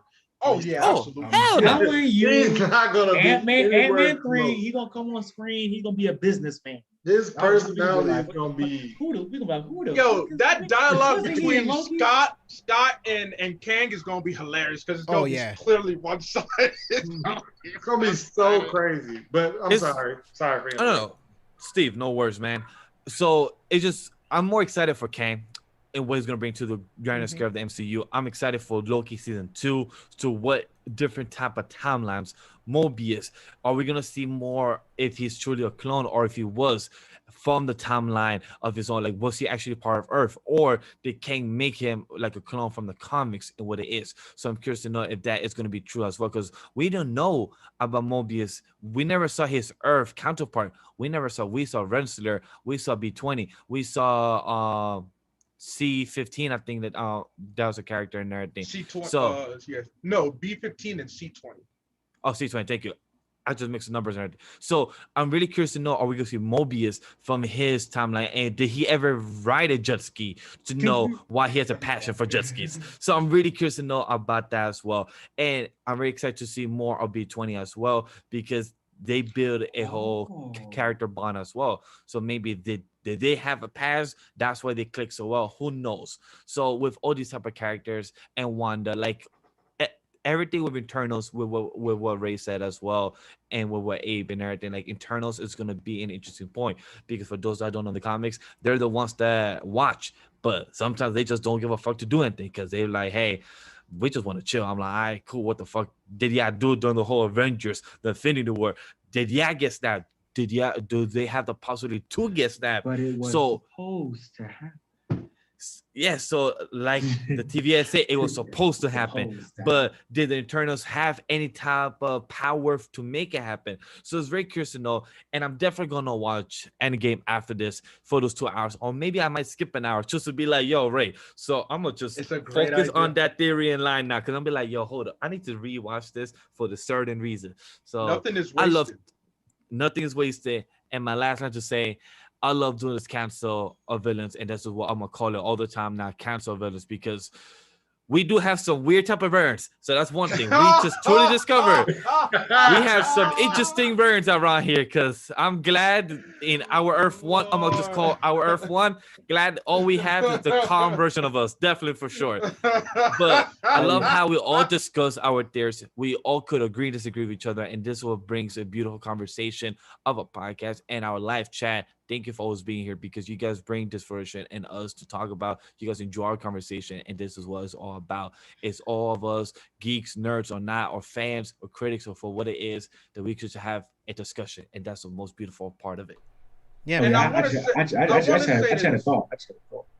I just want to say this. It's not a question for you guys to answer now. I want everybody listening, watching in this panel right now to just think on this. When was the last time throughout the entire MCU? And it's funny because I've asked this question before, I think Deja Vu, years ago. When was the last time we actually had a villain this interesting? A villain that excited us this much? When was the last time we had that in the MCU? Just think on it. Well, I think Thanos was, again, I think if the MCU would have restarted today, Thanos would have been like that. But what I'm excited for is because Kang is who he is, I feel like we're definitely going to get more villains that are, especially after what happened with Thanos, we're going to get more villains that are nuanced, that are interesting, and that actually stick around. Stick around for a while. I'm still mad they killed Crossbones for no reason in Civil War. I was like, why did you kill this? You could have killed a random henchman. Yeah, I didn't like that either. Does the TV shows count for the MC since it's part of MC Connected? Okay, so I was gonna say Kingpin and the Purple Man. They were freaking interesting. Purple Man is wild. The Purple Man is insanely. The Purple Man was great with Jessica Jones. No matter what you say about the show, Kingpin, I'll give you that. the Purple Man was good too. For me, the last time I felt this excited about a character like this, the reason I felt excited about Purple Man was because I was like, "Yo, Doctor Who," you know? Yes, of course, That's where the excitement came from. But in terms of how they played their character and everything, Kingpin #1 for me. Vincent D'Onofrio, he's one of my favorite actors. Like, oh my god, he's on a different level. Yeah, man. He a whole different level. And then you're right, Loki. Loki was another one. But look at what they did with Loki. They gave us more. This is the best job they've done with Loki. This show is the best job they've done with Loki compared to the last 10 plus years. This version is the ideal one. This is the version that I like the most. And Hiddleston kills it every time, man. Oh, he does. He's a great actor. What were you gonna say, Aaron? Oh, so I had two ideas. Especially the Purple Man was too creepy. He was very creepy. I love David. That's a point. He got a job. When they was in the police thing, and he said, "Jessica, go with me." She's like, "I'm not going." He said, "Everybody jump out the window right now." He just stood there. He said, "So Jessica, what are we gonna do?" Jessica. Yeah. He fucks up with her psychology, and it was Aaron. He's worse in the comics. Well, they implied some of the stuff that he's done. Yeah. I enjoyed Jessica Jones season 1 because that was the one Marvel show where they were like, "Yo, we're taking the gloves off. We're willing to talk about anything and everything." They implied the traumatic history that she faced. And I love that. They did all, and I was like, "Oh, Netflix. Okay, Marvel. They didn't need to do it Will it? explicitly. Implying No. is also beautiful storytelling, and a lot of people misunderstand that. Implying stuff between the lines is how you could truly understand. It's because seeing actions and body language is more than by words, because you've seen the struggle of said character, what they went through the past, and that's why they are who they are now. Yeah, I just wish that they also talked about sexual assault in Wonder Woman 1984, but that's a different podcast. Hey, that's a different podcast, different time. But my thought was when I think when Vash was talking and talking about the clone and everything like that and the jet ski, I thought it was kind of interesting, because Loki knows how to enchant now. Sylvie's still around. What if to get him to know who they are, they enchant him so that he learns the memories Definitely. he lost? Yes, bro. That's what I'm thinking. That's why we might see the jet ski. Yes, we'll finally get to see his memories. They have to show that. That's why I said what I said. And thank you, Aran, for finishing my thought, because I'm like, I forgot to say something. And thank you, Aran, because you just proved the point I was trying to say. I think that's the easiest way for them to do it. Besides either that or take him through time. But I'm pretty sure they enchant him so he remembers and he helps them fight. Has to be. I feel like that's the easiest way to do it. I feel like anything else would take a lot of convolution, and that's just something that uses both their powers. Plus, showing us that Loki can enchant by himself, which is something we haven't seen him do.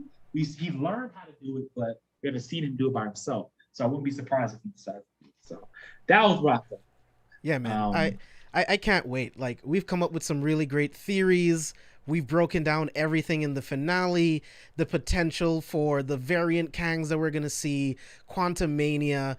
Like, I had an incredible conversation with you guys. This was so much fun. 3 hours of just amazing analysis of this series, the finale, its potential. And I had a blast, man. I can't wait to see where Villains goes from here. I can't wait to see where the MCU goes from here with all of the upcoming series that are coming up, the movies that are coming up. So, yeah, man, this was an absolute blast. Aran, tell the people where they can find you online. So we have a podcast, Black Anime has a podcast. It is on hiatus right now. So no hiatus. But you can definitely go ahead and check out our episode. We have about 100 on there. But since we went through like 2 seasons, it's not a true 100, I guess, or whatever. But we're about 100 on there, so it'll keep you busy for a while. Also, you can check us out on YouTube. I'm going to start posting more on there, so show us some love. And then catch me on Twitch at Black Anime Gaming, which we like do more than just gaming, but I don't like changing the name. So yeah. So BLXXK Anime. It is not like BLXXK. So don't mess it up. Steve? Yeah, you can find me at ScubaSteve1428 on Instagram and Twitter. You can follow the Blerd Mind Pod on Twitter, and there's a link tree, and you can follow all of our co-hosts. There's 9 of us, and you can follow their Twitches, their other podcasts, Osa and Abe, My Naka Mixer, things like that. You can follow all their Twitches because they are really grinding and getting at it. And yeah, I just feel like they need more uplifting than I do. I grind enough and get on different podcasts, introduce myself enough. They need the spotlight. So if there's any way that, I can try to get them on more and get them on more podcasts, go to the Blerd Mind Pod, go to their link tree, and you can find everything that they're doing because they are really out here doing something to make more content for you guys. So make sure you guys do that. Yeah. Abe, where can the people find you, and who was the winner of the giveaway? The winner of this Loki comic, issue 1, which I'll mail out to you, is Edlin Walters. Hey. Edlin Walters. Can you just Congratulations. show excitement in the chat? Congratulations to Hey, congrats.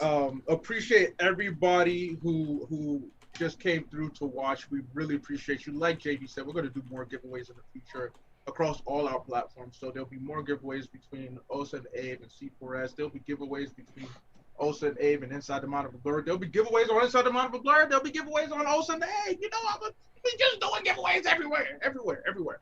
So as a result, make sure to follow me. Edlin, if you have a Twitter, follow me at Prince_ALawal at ALAWAL. DM each other so I can get your I already put it mailing on the address. chat. Appreciate It'll you. be in the description as well, Edlin. That way I can we can get this out to you next week. Additionally, I stream on Twitch. My Twitch name is the same as my Twitter handle. Again, I will be doing a giveaway of several issues of King, issue 1 that comes out August 18th. So August 19th, I'll be doing a giveaway. There will be multiple chances to win. Multiple variants. Yeah, I'm buying multiple covers of issue 1 so everybody can win something. Again, to qualify for that, just head over to my Twitch, follow me on Twitch, and when I stream, just stop in, spend some time with me. I'm going to be streaming multiple games, co-op, multiplayer, single player with friends. Normally I stream with friends, and just by you participating and watching the stream, you get channel points. Those channel points will be used to enter the raffle, and the more points you have, the more chances you have to win. So that will be occurring August 19th will be the giveaway. You have basically a month to rack up points. I'll be streaming tomorrow, most likely with Ray. We'll be playing some Cold War Zombies. So tune in. Wow. Go Black Anime. I mean, if you have, do you have the game?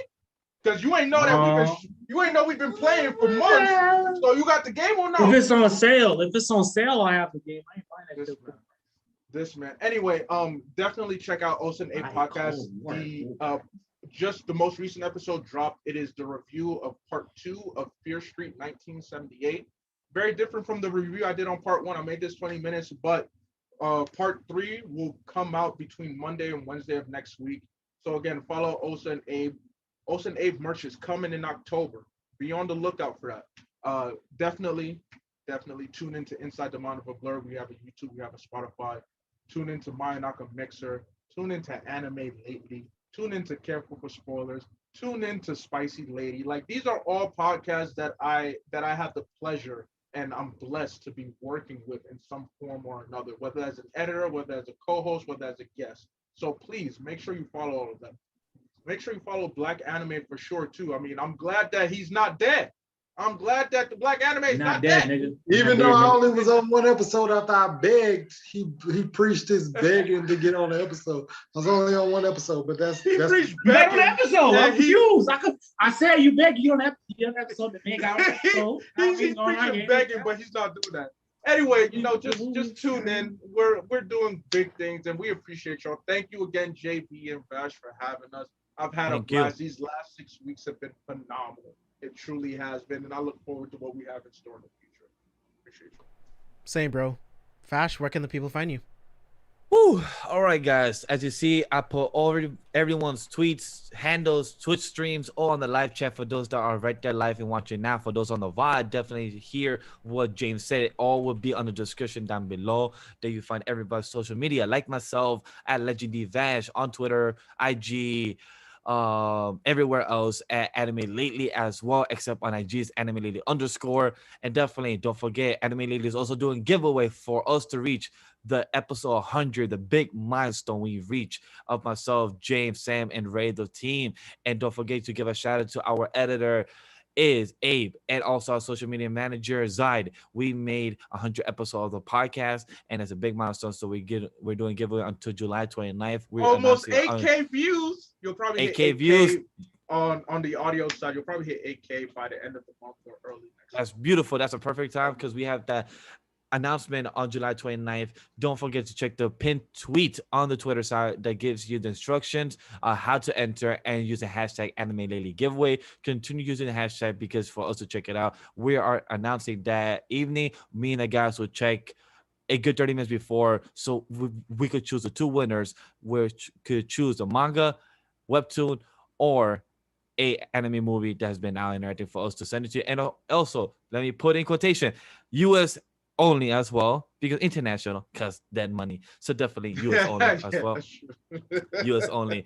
But thank you guys for all support of K4 Spoilers. For those that have been watching the live chat, thank you for all those high viewers. We almost reached 30. I believe we reached 30 from what I saw, and I believe that's our highest live watch. And I appreciate that very much as a co-host and as a worker for K4 Spoilers. I believe in James, in the brand, and this has been a fun 27 episodes of reviewing a lot of Marvel shows and everything. We appreciate all the people that continue subscribing, help us get there to 500 subs. We have a Discord, we have a Patreon, we have a merch store as well. We are not monetized yet, so thank you and continue subscribing.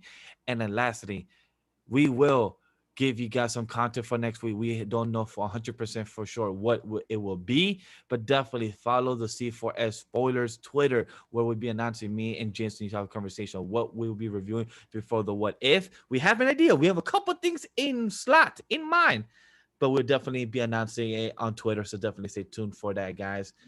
And James, my co-host, I pass it to you, my man. Yeah, man. Thank you guys on the panel, of course, for being here with me. I really, really appreciate you guys.